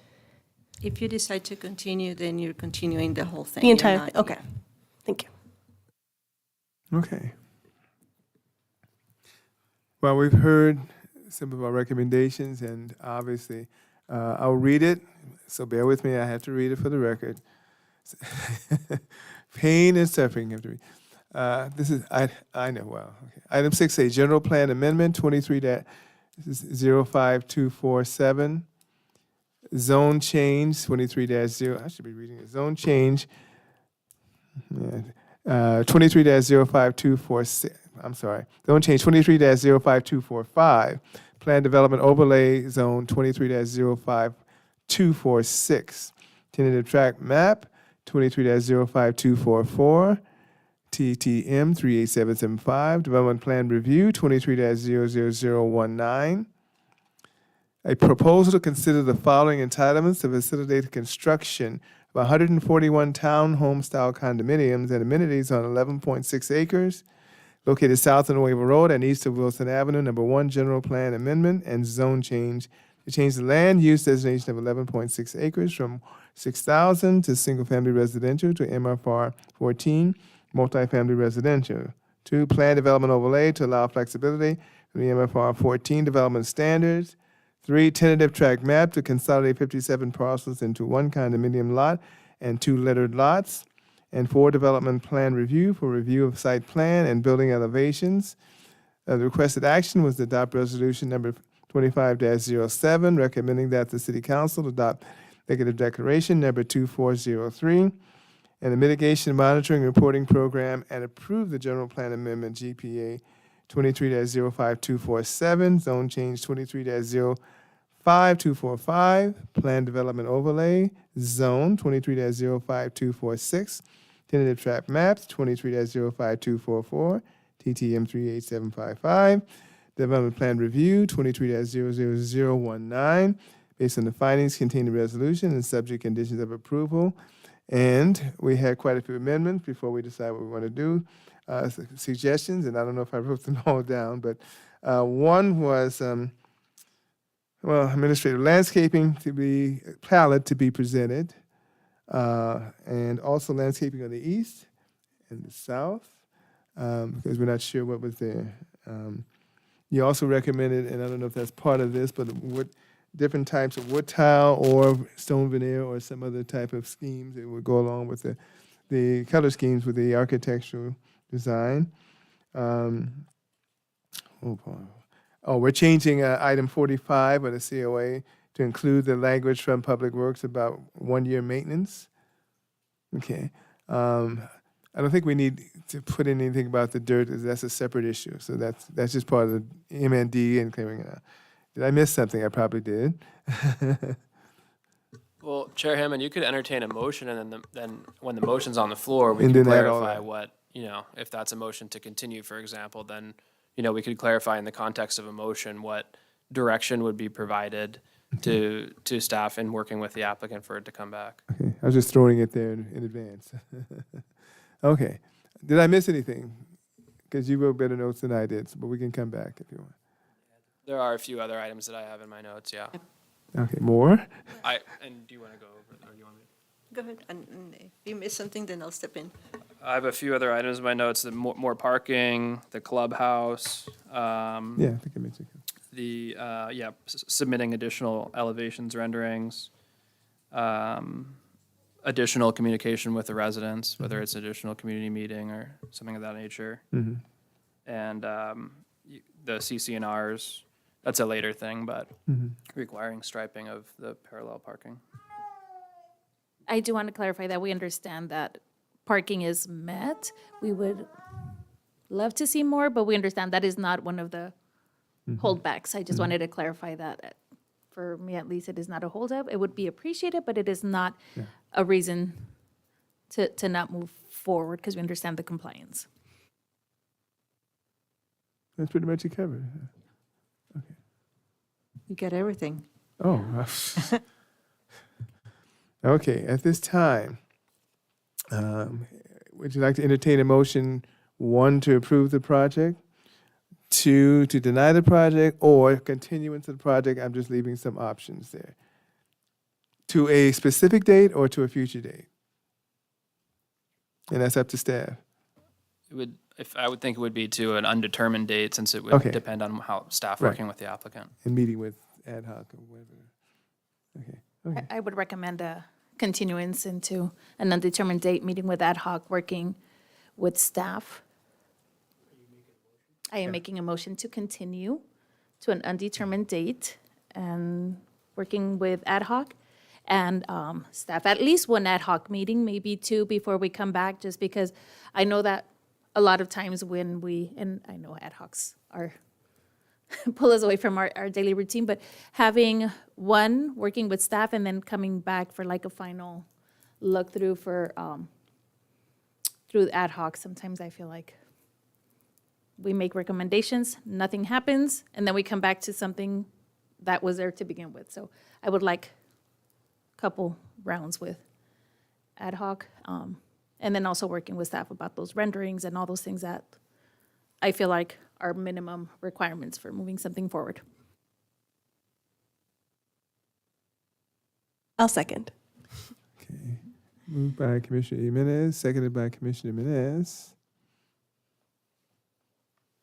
And just to clarify the motion for Commissioner Jimenez, that's with direction to staff and to the to work with the applicant on all the items that we just summarized? Yeah. And with the ad hoc, correct. Okay, thank you. Again, we're talking continuance, not denial, but continuance. Okay, big difference. Commissioner Lopez, Yes. Commissioner Jimenez, Yes? Commissioner Menez, Yes. Vice Chair Shively, Yes. Chair Hammond. Yes.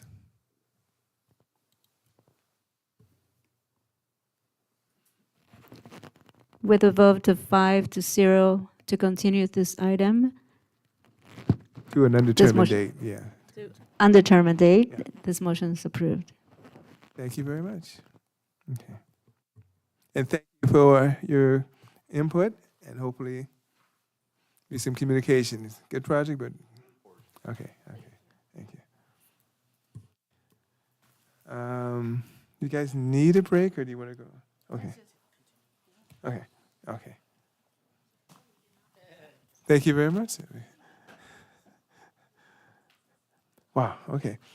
We move on to item 6B, General Plan Amendment 25-00001, a proposal to update figure S5 wildfire, need coffee, wildfire hazards map of the general plan safety element as mandated by the state fire marshal.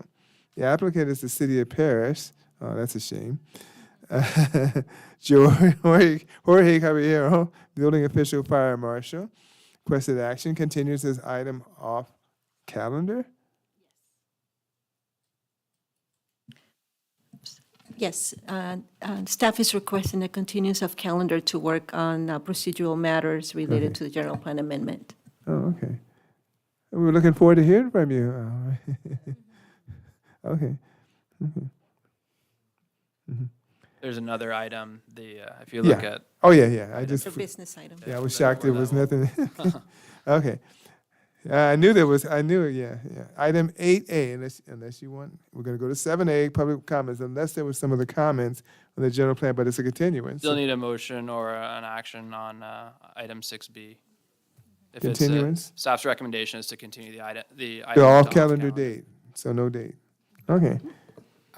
I'll go ahead and make a motion for continuance. Vice Chair Off Shively? calendar date.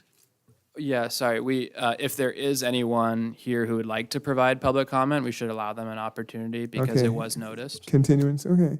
prior to Okay, considering the okay. motion. Is there any public comment on the continuance of this item, General B, General Plan Amendment 25-00001? See no public comment, we move on. I can't imagine, it's a continued item, right? So we don't need the public discussion. Okay. And we close the public comment portion. And we have a motion from General. General. Vice Chair, that's a new title for you. Okay.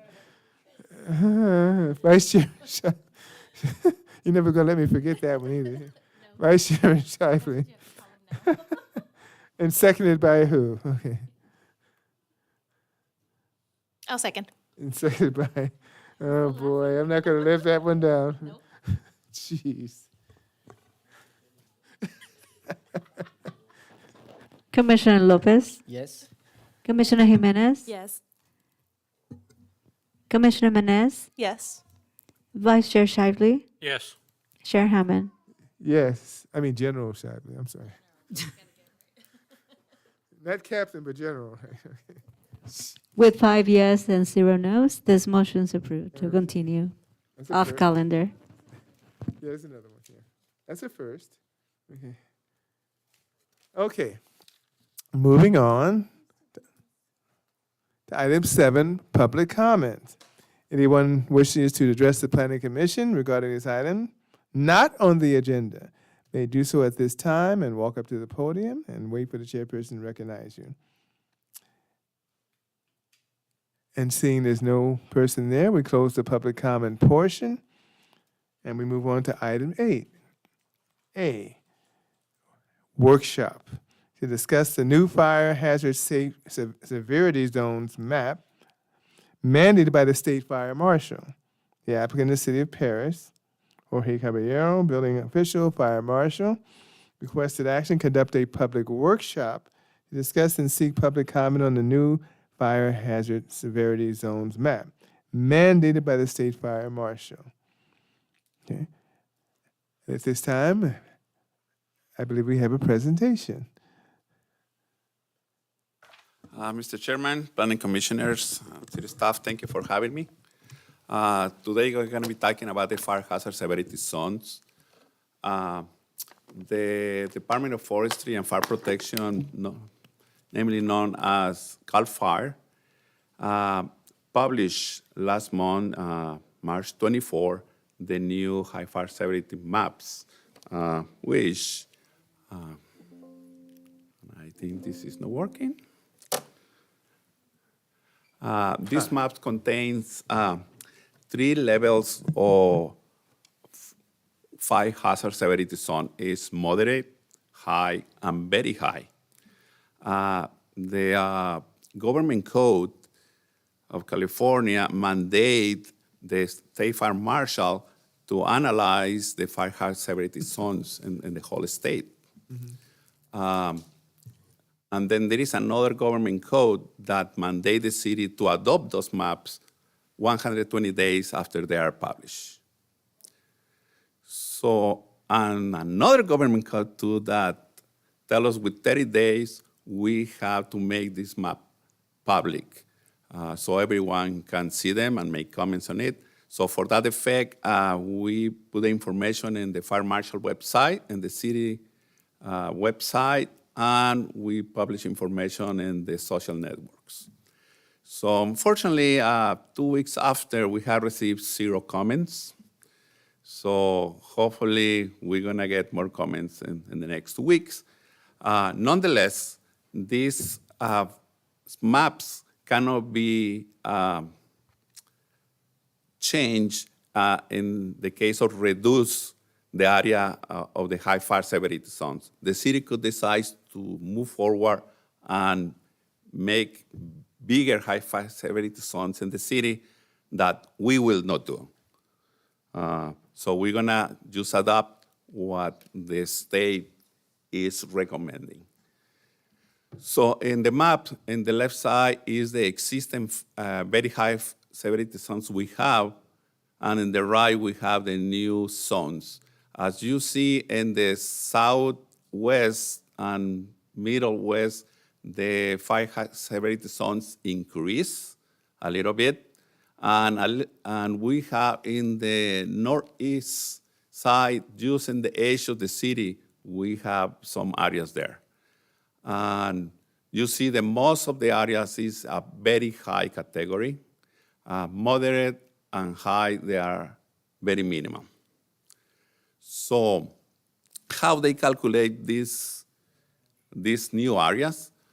And there is some information there in the slide, but basically what the state did, and we could attack the whole day how they did the calculations, but I'm gonna reduce it to 2 factors. One is the weather, and the other one is the vegetation.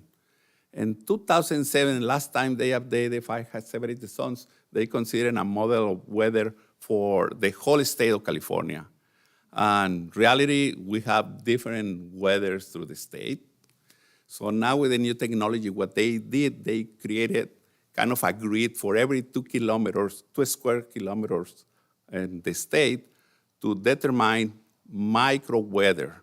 So, and they find out the most severity conditions in every grid. So just to give you an example, so in the past model, they considered the high wind, the high altitude wind. Now, in the new model is surface wind. So, and now in the new model, they added the vegetation that is in every different area. And with the new weather model, they determine how far the propagation of the ambers will be. So for that reason, some of the areas increase because now they find out that the propagation is higher than we had before. And part of this determination was based on the experience of the several fires we have in California through the years. So how is it going to affect new construction and remodels? So now every property that is in these map areas, they have to comply with Chapter 7A of the California Building Code to make the houses more fire resistant, let's put it away. Another thing is gonna happen for fire department access, the roads in these areas has to be a little bit wider. Fire hydrants probably is gonna have to be closer. So, and there is changes coming for the new California Building Code to address this situation specifically as well. Another thing is defensible space requirements. In general, the state fire marshal is asking for 100 feet of vegetation cleanup or up to the property line. So if the houses are, or the properties are smaller than the 100 feet setbacks, so they need to go up to the property line. And of course, there is a lot of recommendation what is gonna be in the first 5 and 10 feet around the house. So another important part on the new regulation is that when somebody buy a house, they need to be notified they are in a high fire severity zone so they have to take the proper precautions to improve the house. It was built in previous year, and they don't have whatever regulations they needed to have. So this is a map that indicates the requirements that applicants, developers will gonna need to comply when they build in these areas. In the left side is the state responsibility area that basically is counties, and the right side is local responsibility area that is the cities. As you see in the county side, they apply all the requirements to every one of the areas. For the city, it's a little bit more relaxed, but the very high severity zones, they have to comply with all the requirements. Subdivision Map Act, CEQA, the safety elements, and the general plan. That is one of the items that is going to be discussed in a later time. So, the adoption timeline for the new ordinance for the states here in the city is going to be as follows. So, in the next council meeting in May 27, we're going to have the first reading to adopt the high fire severity zone maps. And the second city council meeting is going to be on June 10, 2025. And hopefully it's going to be adopted at that point to be in compliance with the state. And with that, the recommendation is conduct a public workshop to discuss and seek public comments on the new fire hazard severity zone. Nonetheless, regardless of the comments, we cannot reduce the area of the maps. This basically is for information to make the public aware that if they are in a high fire severity zone, they need to make improvements in their properties. And with this, I conclude my presentation. Did you have any questions? Oh, no, not this group, no. Are you kidding me? Thank you, sir, thank you. Thank you very much. Oh, yeah. So, you know we're gonna have questions. I don't even know why you sat down. Are you kidding me? I know. First question, I noticed on Ramona, because there's with the streets, right? Did they give us requirements? I'm kind of trying to figure out why they added that northeastern part, because Ramona's pretty wide, and then on the other side is the lake, which is a state's, I think, within the Correct. state's jurisdiction. So they should be taking mitigation reasons, and I understand the winds and all, but they should be trimming down, keeping that clear. And I know there's been a lot of work at the lake on our side to try to mitigate at least the floods and things like that. So I guess I'm trying to figure out how they determine that, or what the width of the street is, or what, because I mean, my house is bright red now. So I'm trying to figure out why my house is bright red. Okay. Can we go like this? No, Yeah. I'm basically, I have the same questions because I Yeah. was a little bit surprised how the areas increase in the city. So I have a meeting with the Office of the State Fire Marshal.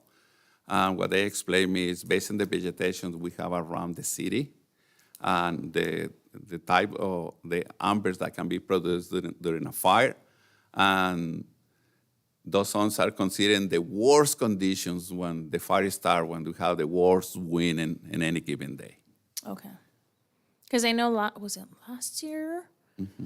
The last time there was those huge fires, I know there was one at the other entrance down Ramona, further south, further east. There was one like right at the entrance for the lake on that side, and it was pretty close to where we live, and pretty close to the schools there.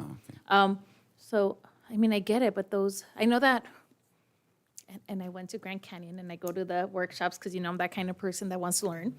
I know that there are like controlled burns. There are things that the state can do in order to reduce some of those. Are they taking that out of the equation? I guess in worst case scenarios, we didn't do the controlled burns. We didn't do the cutting back. We didn't take all those mitigation steps. Correct. Okay. Yeah, it's in the worst case scenario. Okay. And Unfortunately, for all the properties in these areas, it's gonna cause all new constructions and remodel. This has to be a little bit more strong against the fires. And that will include even a patio cover, right? So let's say a patio cover normally use 2x6s, 2x4s. Now, moving on, they're gonna have to use at least 4x4 or 4x6 to Yeah. support the roofs, things like that. Okay. So we created a tool and we put it on the website. Practically, you go there, you put your address, and it tell you what kind of high fire severity zone are you. Oh, I see my house bright red. Yeah. It's right there. So I guess my second question is there any work with CAL FIRE? And this is something we went to our union meeting last week. I know that a lot of insurance companies are pulling out or refusing to cover in California because of the high fire risk. So I guess, is there any mitigation or anything that they're doing for customers in that area? Because now I'm worried my insurance company is going to be like, oh, you're in the brand new super high area. We're not going to renew your insurance policy. The position of the State Fire Marshal is like the insurance companies, they don't consider the high fire severity zones to make the calculations on their policies. And it's my understanding that back in 2022, the Insurance Commissioner of California, they approved a regulation that if the houses, they have the protections required by Chapter 7A of the California Building Code, the insurance companies, they should apply a reduction on the policy. I don't think that he had a communication with the insurance companies. I don't think that trickled down because I know people that at the union meeting, several people were like, no, my insurance got canceled. And nobody wants to renew. There's one that works with our union, and even they started pulling out of some areas. Just yesterday, I had a meeting with the committee in San Francisco, and they stand by that position that it shouldn't affect the insurance.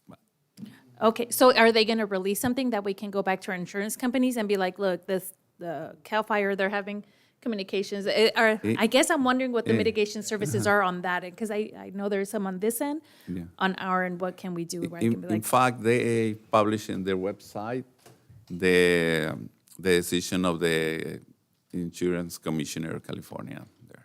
okay, and it states on there that they can't, I mean, technically, they can't cancel for that reason, but they can give you a discount if you meet the Chapter 7 requirements, or they didn't go that far. They didn't use that wording. They just say that the insurance companies use different factors to make a determination of the policies. Oh, I love the gaslighting. Thanks. And believe me, probably every city went to ask the same question to them. Yeah, no, I know, because there was people at our union meeting that live locally, and all of us had kind of the same question. There were people who were getting dropped, and it's terrible, because now you don't have a house that's insured, now you don't have protections, and it's not just against fire, they drop you completely. Yeah. What happened with the mortgage loans if they mandate an insurance, right? Yeah. It's a lot of challenges. So it looks like we're just recently, or should soon be adopting 2025 code, and it looks like in 2026, we're doing a revision to the code already. That's good to see. Yes. So in January of '26, this is when this portion goes into effect. I do have a question on your map, that there is some green hatched areas. What are those green hatched areas? Green hash. Oh, yeah, that's In south. the Paris Lake. So Not in perfect. the southern portion. on the southern portion. No, that's not Canyon Lake. Canyon Lake's a bit But I further think south. Mapes looks like Mapes Road about. Yeah. What is it? No, that's not Matthew No, Lake no, either. it's- Matthew Lake is northwest. So yeah, those are areas considered that no risk for some reason. No data? Yeah, no data. So just for the area of Paris, I was checking into it. They have about 67 different grids and every grid has their own calculations. That I went through a few, not through everyone. Has there ever been any severity zone that was removed from the zone? No, by the contrary, all Keep high adding fire to severity it. zones increase. Even the Riverside County tried to talk to the state fire marshal and try to reduce the zones, and it didn't work. They even increased in areas like Indio, all the desert area, and even with low vegetation. That's why there was a lot of distress in the resolution at the state fire marshal. Thank you. Yeah, it's hard to tell from this map because, when like the Wayville Road, seems like the west side is going to be the, obviously if you're adjacent to the county, Meat Valley, Good Hope, those are areas that really should be red. If you have high residential, there's no, without knowing the state's criteria, if they ever give it to us, knowing the state. One of the things that first came to mind is you have flood zones, and when insurance and when you developers build that we're in this flood zone, we're not in the flood zone. That goes back a long way. But if you're going to now have to tell people now you're in a fire zone, fire hazard 1, 2, that makes the determination. Now, these are for houses that are not current, and this is for staff, currently entitled for buildings or about to be built in the future. So in other words, you designate an area and you haven't started building, you haven't already had a pre-entitled, or if it's entitled, you still have to make the changes because it's going to cost them. So the idea is that I think houses next to me were built I was the last house, but they started building in 2019. I think they have sprinklers now, requirements and all kinds. They don't even have the gutters. All that's not even on the house. Right next to me, none of that stuff is there. But I think they have sprinklers in the house. Now, that may be a requirement for homes. That may be one of the things. But I think people need to know, because most people are not going to know the specifics of this. Saying, if I'm in this fire, what does that mean? Well, do I retrofit this? But that it's costing money now. Yeah, and developers are going to add the cost to each home, of course. So insurance company, if you can get one, insurance companies, you're going to need to know that if you're purchasing a home. That's why I'm pretty sure they're not happy about this. But the idea is that if they're already entitled to build, would this be retroactive, the ones that are entitled, or if it's just future building at all? And I guess that would be the question, legally. I think our building official will know that since it's new building code requirements, they don't kick in unless you are building a new building or significant renovation. Is that correct? It's correct, but there was a group of contractors that they get together with some building officials, and we're revising the information right now to see what is the implication or application of Chapter 7A in new construction. And surprisingly, it could be from 5% to 25% more in the cost of the construction, and that's based on the selections of the materials they use. Just to give an example, instead of using stucco, for example, they can use fiber cement siding. That is a great reduction, about 18% reduction of the price. That price can be offset with the other applications they need to put in place. So depends on the materials they choose to build. It could be very minimal increment of the cost, or it could be up to 25%. Yeah, that's. I mean, so I understand Chapter 7A pretty well, what the requirements are. A lot of it is the non-combustible materials. Correct. More than anything. So stucco is non-combustible material, but it's also leaf guard coverings and protection of the size of the openings for vents and stuff can't be more than 1/8 of an inch, et cetera. And so there's those kind of issues that are more predominant than just the normal building material. It's the small items that can increase it. All right. The type of the roof shingles or tiles, and all those are factors that influence the cost. Was there any talk about offering rebates for adopting some of those mitigation services when you're in a high-risk area? I know they've done it in the past. California, you get a rebate for energy efficiency. When there's a water shortage, you get a rebate for water-efficient shower heads or whatever. Now that we're in a high fire zone, is there any rebates for updating some of those things? As today, I haven't heard anything. Okay. Insurance cost wise, though, there could be, I would think, yeah, like discounts, like as he was mentioning. Yeah. I've already seen that reviewing my own homeowners statement, is that they have like discount lines for if you're in that zone, I guess, if you have those upgrades, those will get you discounts. If you're in that zone and you don't have those upgrades, it's gonna be even more, Yeah. I would think. Yeah. Okay. Thank you. Oh, the tile roofs like I have in ours is a whole lot different than if you just had the old fashioned with a asphalt shingles pretty much out the window. Because, that's going to be, but that's one of those things that have to be communicated to the public, because if you have that, if you have to make that change, the insurance company may mandate you to make the change. Now you got a cost. That's all she was talking about, is there's some, that changeover, because it's going to get to be, especially older houses and older, especially county and other communities. Boy, that could be just designating that one thing. And now we know the state mandates. I used to work for the city, trust me. The state mandates you do. So it's just a matter of how to mitigate that cost, especially if these new builders, they're going to pass it on. Correct. They're going to pass it on. And so we just try to mitigate that to some degree. But I mean, like SCE, who, let's just be honest and let's be transparent, is worried about getting sued. Yeah. Those poles. There's no other reason to be doing other than that. Just so, they don't, all this other stuff about we're nice and no, it's just about being sued.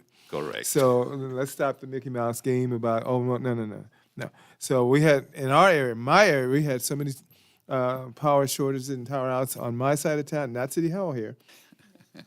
Interesting, but on my side of 8th Street, it was like 8, 9, 10 times, and I'm frankly sick of it. Well, yeah, high area from what? The dirt's going to burn? What's going to burn out here? There's nothing to burn here. So, I mean, they use that, and so we had to replace this, we had to replace that, but really high.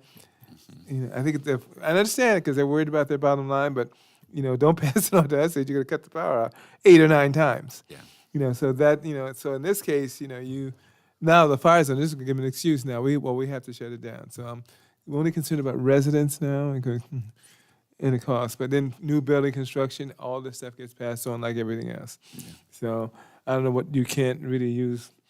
You still have to use wood, so you can't, unless you have treated wood and it gets more expensive. Right. Not issues for us. I know we have mandate to do, but I should like to know their formula for deciding that this is an area based on the fact that previous fires, what criteria they're using, I have no idea. You just have to be on a map, and we just drew lines. Yeah. What is the criteria the state is using? That we just can't change them. But what is the criteria that we just decided that they were in a high risk zone? Yeah. Tumbleweed. Yeah. So whatever they consider the vegetation is here, and with the weather conditions, right? Okay. And that's only one factor, right? If that really happen, amber flies and get a house or houses on fire, then it's our prevention measures. Now it become part of the fire department here. How we gonna resolve that issue? How we avoid the expansion of the fire after that happens? Well, it makes sense if you have to remove stuff. If you have a property and there's all the dry weeds, a lot of these places have weeds all in the next to us and all those open areas. Now that makes sense. You have to clear that out. You do that in Diamond Bar. You do that in other areas. You have to clear it out yourself, or they'll come do it and charge you.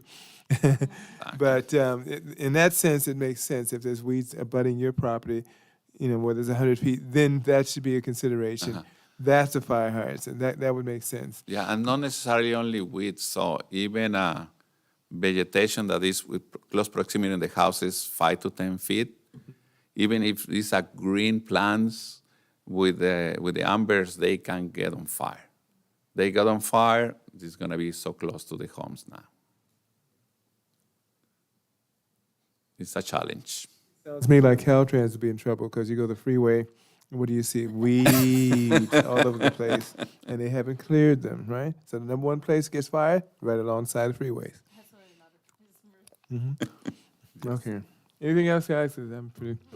Can we put a link into the building, our building website, a link to the State Fire Marshal and the approved materials list from the State Fire Marshal? Yes, we can do that. So there is a link right now to the Fire State Marshal, but they do not have a list of materials. So, but it's something we can work it out, at least to have it here for the city. Yeah, that'd be beneficial for the community. Yeah, cool.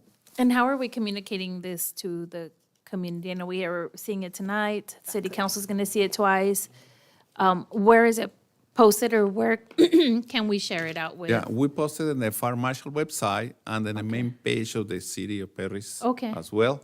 So we send notifications twice to Facebook, oh my God. Instagram? Instagram, yeah.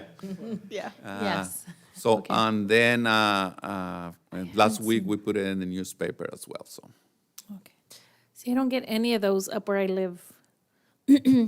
So I don't get the newspaper up there. And then with social media, it's hit or miss. Like, you don't always get the notices for the things you follow. So I hadn't seen it, and now I'm in a high zone. Well, maybe, I know you mentioned that there's a tool to see if your address is within one Yes, of we these. put it in the Fire Marshal website. It might be beneficial to maybe add a QR code or that link to the city's marquee or something, because I also follow the city's socials and I had no idea, and I see my house in red now. So maybe that would be something. Yeah, as we talking, I think probably I'm gonna talk to the PIO to add more information, and maybe we can use the city app to put it there as GoGov. well.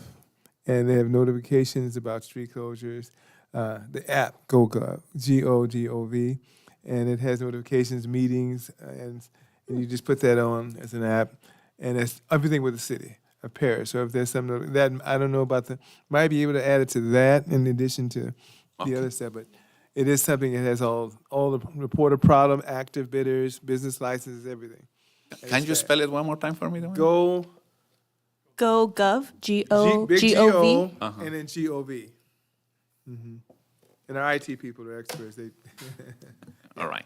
That's a quick way to just get it right on the phone. So. Okay. Okay. Well, I think that's it. Any other questions? I think we're good. Thank you, sir. Thank you very much. Formidable position. I know they say we do, right? Okay. So we conducted our public workshop, and we move on to item 9, commission members' announcements and or reports. Mr. Isaac. Yeah. I was very fortunate to attend the State of the City address hosted by the Chamber of Commerce. It was a beautiful event. Saw many familiar faces, a lot of local officials from surrounding cities, state assembly members and stuff. So it was cool. It was nice. I was happy to be there, and it was nice hearing all of the advancements that the city of Paris has done over the past year. And besides that, I just wish everybody a good night. I also had the pleasure of attending the State of the City, and it was so great this year. I have burned into my mind that opening sequence where the mayor came in on the train. It was really, really good. It was a great experience. I don't have any announcements beyond that, but I do want to say I know that our high school students are knee-deep in AP testing right now, and I wanted to wish luck and peace to these students, because I remember that, and I wish them the best of luck in testing and finishing up this school year. I also went to State of the City, and I am with you. I have that ingrained, and I thought that was so clever to have that in there, because it really highlighted everything in our city, because he was driving through everything, showing up with the little Chick-fil-A bag. Hilarious. I loved it. I really felt like it captured our essence, where we take our city very serious, but we also know how to maximize it and really bring in all those things. So we take it serious, but we have fun within our city. So it was a fun way to highlight all those things. I really like how each of our council members speaks on a different component, and hearing it and having those videos. I would love to have a copy of the mayor riding the train, getting on the train. That was hilarious. And so for those of us that went, we got a T-shirt. And You know, a lot of times when you get merch, I am a merch person. I go to a concert and first place I hit is a merch table. But you don't always get nice shirts. The one that we got this time, my daughters were like, how did you get such a nice shirt? I didn't know Paris had merch. I'm like, no, not everybody does. But it was really nice. And something that really surprised me, one of our assistant superintendent from Valverde was there. And I didn't realize that it was, the dining was provided by Valverde Unified School District. And it was actually Orange Vista and Citrus Hill, like local high school students that were doing the serving. And the food was good. Dessert was delicious. Like, it was a nice presentation. It was really clean cut. You could tell they were students because they were really young serving. I didn't realize that it was catered by our district. So it was, yeah, food services. They were there. They served it up. They plated it. So, I mean, I think they should start a side business, but that's just me. And agree, AP testing, full swing. My daughter had one Monday, has one tomorrow, and then she has 2 next week. Next year's gonna be 5, so she's taking it easy this year. Yeah, this is her. And we do have a lot of our students that are gonna be graduating, so congratulations to them and wish them nothing but the best. I've been doing the Seal of Civic Engagement. I don't know if we knew what that was, a state seal of meeting certain requirements. And I visited every single one of our high schools, tried to visit every single one of our seniors to get them to apply, and we're up to 982 that have applied. So I'm almost there. Those are things that are available, and every district offers it. So I didn't know about it, and I worked there when my daughter was a senior. There are things that our students can earn or get rewarded for, or having already done the work. There are things, all they had to do was fill out the application, their teachers signed it off, tell me what project they did, took the classes, got their GPA, and it's stuff that they're already doing to show that they are prepared for our community. So congratulations to those that earned it and that will be graduating. They can put it on their transcripts. So it's super cool. Well, if there's anybody that ever make an entrance, it would be our mayor. So he's never ceased to amaze me on those. Unfortunately, I didn't get to see it. So, but I'm sure it is filmed somewhere. And then just to be brief, I don't have any other announcements, but just 5 more weeks until the graduation day. So looking forward to that. Oh, you're graduate? No, I'm kidding. Not you. Yeah, high school, right? Yeah, real briefly. In that interim time, oh boy, I've been so busy. Besides the Target opening, which I went to, cold day. It was cold day, but we went, and then the next day they started doing the tractors and everything else. Interesting. Wait for us to get out of the way. They were staying there. Okay, get over with so we can get to it. Okay. So that'll be interesting with Walmart's the stone throw away.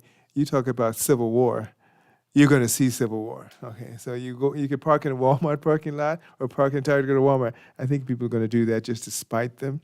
So it should be a lot of fun over there. But I think that alone will bring in other things. Like them or not, whatever you're feeling, that will bring in other things that are going to be in that area. It's going to be kind of bring it up. So some other restaurants, other things will start coming just because of that one thing. Again, the dinner, I think it's all said, the dinner was absolutely good. The mayor's thing was Hollywood quality. I mean, I know we have a great IT who's doing this thing. I mean, these guys are super professionals. They could be hired anywhere, just from this city. And I'm just saying it. I mean, over the years, we have some people here that could go anywhere and work anywhere and get paid 6 digits easily because they're that professional. And that was so well done. It was like, oh, there's imaging. You just can't do that ordinarily as professional. But it was well done. What was it, 50, 60 kids in the mariachi from over by my side was well represented. It's over on A Street. CMI represented over on A Street. I said, oh, my side, finally.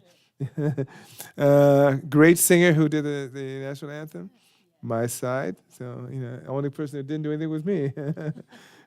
Yeah, right. But it was really well done, and I appreciate it. And I think... and especially the Chamber of Commerce. I know the president very well, and he was very excited about it. And onward and upward. I think On Track was the name of it, and really highlighting the trains, which is what this city is about, trains, right? The only sad thing is I had a plane flight at 5:20 in the morning. So I had to leave there and get to the airport at 5:20 a.m.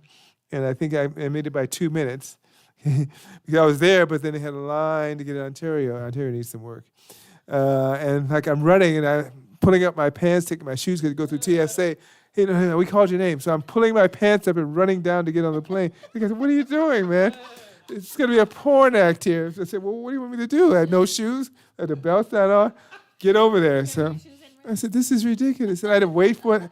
That was the fun part. You know, my daughter graduated with a master's from Grand Canyon University. And so I said I was going to miss that at all. Master's degree in child psychology and mental health counseling. I said, oh, excuse me. You know, and we were inside in Phoenix, 95 degrees. So they were inside the basketball arena. I said, okay, there's no way you're going to sit outside in Phoenix. So that was good. So that was my day. Came back, had dinner. No time. Came back 1 hour later, they wanted to go to dinner. I said, okay, you know I'm old, right? So, no, you got it. Okay, geez. So I said, finally, I got a break. But that was a tremendous weekend from a tremendous city, a lot's going on. And there's something going on at City Hall on the 28th of April. Maybe you can address that. But I've been invited to, I get invited to everything. Then they say, why aren't you here? What are you talking about? It's 20 different things. Yeah, right here. That's what I thought. Let me last say, and I have to do this respectfully for our staff. Our staff is A-plus quality. Brad is A-plus quality engineering section. These are the nicest, most wonderful people to work with. Patricia, I don't know. No, I'm kidding. But all of them are wonderful to work with. I can say a lot about Sylvia, but then I'd be biased because we've known each other a while. And even when our new attorney, he's smiling. We've got him smiling now. But really, I can't say enough about staff. They think I'm getting paid. I'm not getting paid to say this, okay? Our staff is excellent. They're just nice people, too. You know, some places, but these are really great people to work with. They're available, and they always have a good attitude, and I appreciate it. Okay? I'm still going to bother you guys over at engineering, so don't think I'm going to stop. But I appreciate it. Thank you very much. And we move it on to our planning manager reports and our information. Thank you so much for the kind words. You made my night. So for May 21st, we're going to give you a little break. We have no items for that night, but we do have items for June 4th. And I have no items to report, any events for the city, so that concludes my report. Do we have a timetable for the skills training center? Somebody from the chamber mentioned it, but they said maybe a couple months. So is there anything that's been given to the city about the opening? I know they're waiting for furniture, but I haven't heard anything. Have you? I heard the same thing, that they're waiting for furniture. yeah, this year for sure. This year, let's put it that way. Well, 6 months for furniture. Okay. Well, that's it's pretty much done. Looks like, and I think it's just inside stuff. Okay, that'll be another beautiful thing. Okay. Well, with that, we move on to item 11, which I know everyone's happy about. Adjournment. Unless there's any other comments, any other things, we appreciate I you. did want to ask so originally we had June the 4th, no planning commission, right? So that got switched? Because I went in and entered all of mine ahead of time. Oh, you did. Yes, we are having a meeting on June 4th, Okay, but not the 21st. not the 21st. Okay, because girl, I plan a year ahead, let me tell you. I already put him in for next year. I plan way in advance. Wow. Okay. Yeah. We'll send you the schedule. Can we send a revised schedule to Commissioner Jimenez, please? Thank you. Yeah, good catch. I got it at home, but I don't have it here. Me too. Yeah, it's just the July meeting after July 4th, and then also the September meeting after the holiday. Okay. July 4th is Friday, right? Yeah. So July 2nd before the. Oh, yeah. And we have a meeting that day, right? So July 2nd is canceled. Oh, And come then on. We want to meet on holidays. What's the So we matter? are meeting on August 6th. Yes. Okay. Yeah, I need the revised one because I already put them in until like the end of the year, and then I have all Okay. of next year's in there. Okay. Okay. Thanks. Okay. Got that, Sylvia? To send her the revised schedule, please. Thank you. Gee. How about 2 years from now? You got that one? Okay. Okay, with that, we have adjournment. Anybody's name, as we always say. I can move. Vice Chair Shively can do it, anyone. So you just put a name down. We all in favor of adjournment. All say aye. Aye. Or you want to stay here? Look at this guy. Yeah, okay. And with that, we are adjourned at approximately 8:27 p.m., May 7, 2025. Good night, and thank you to the audience out there.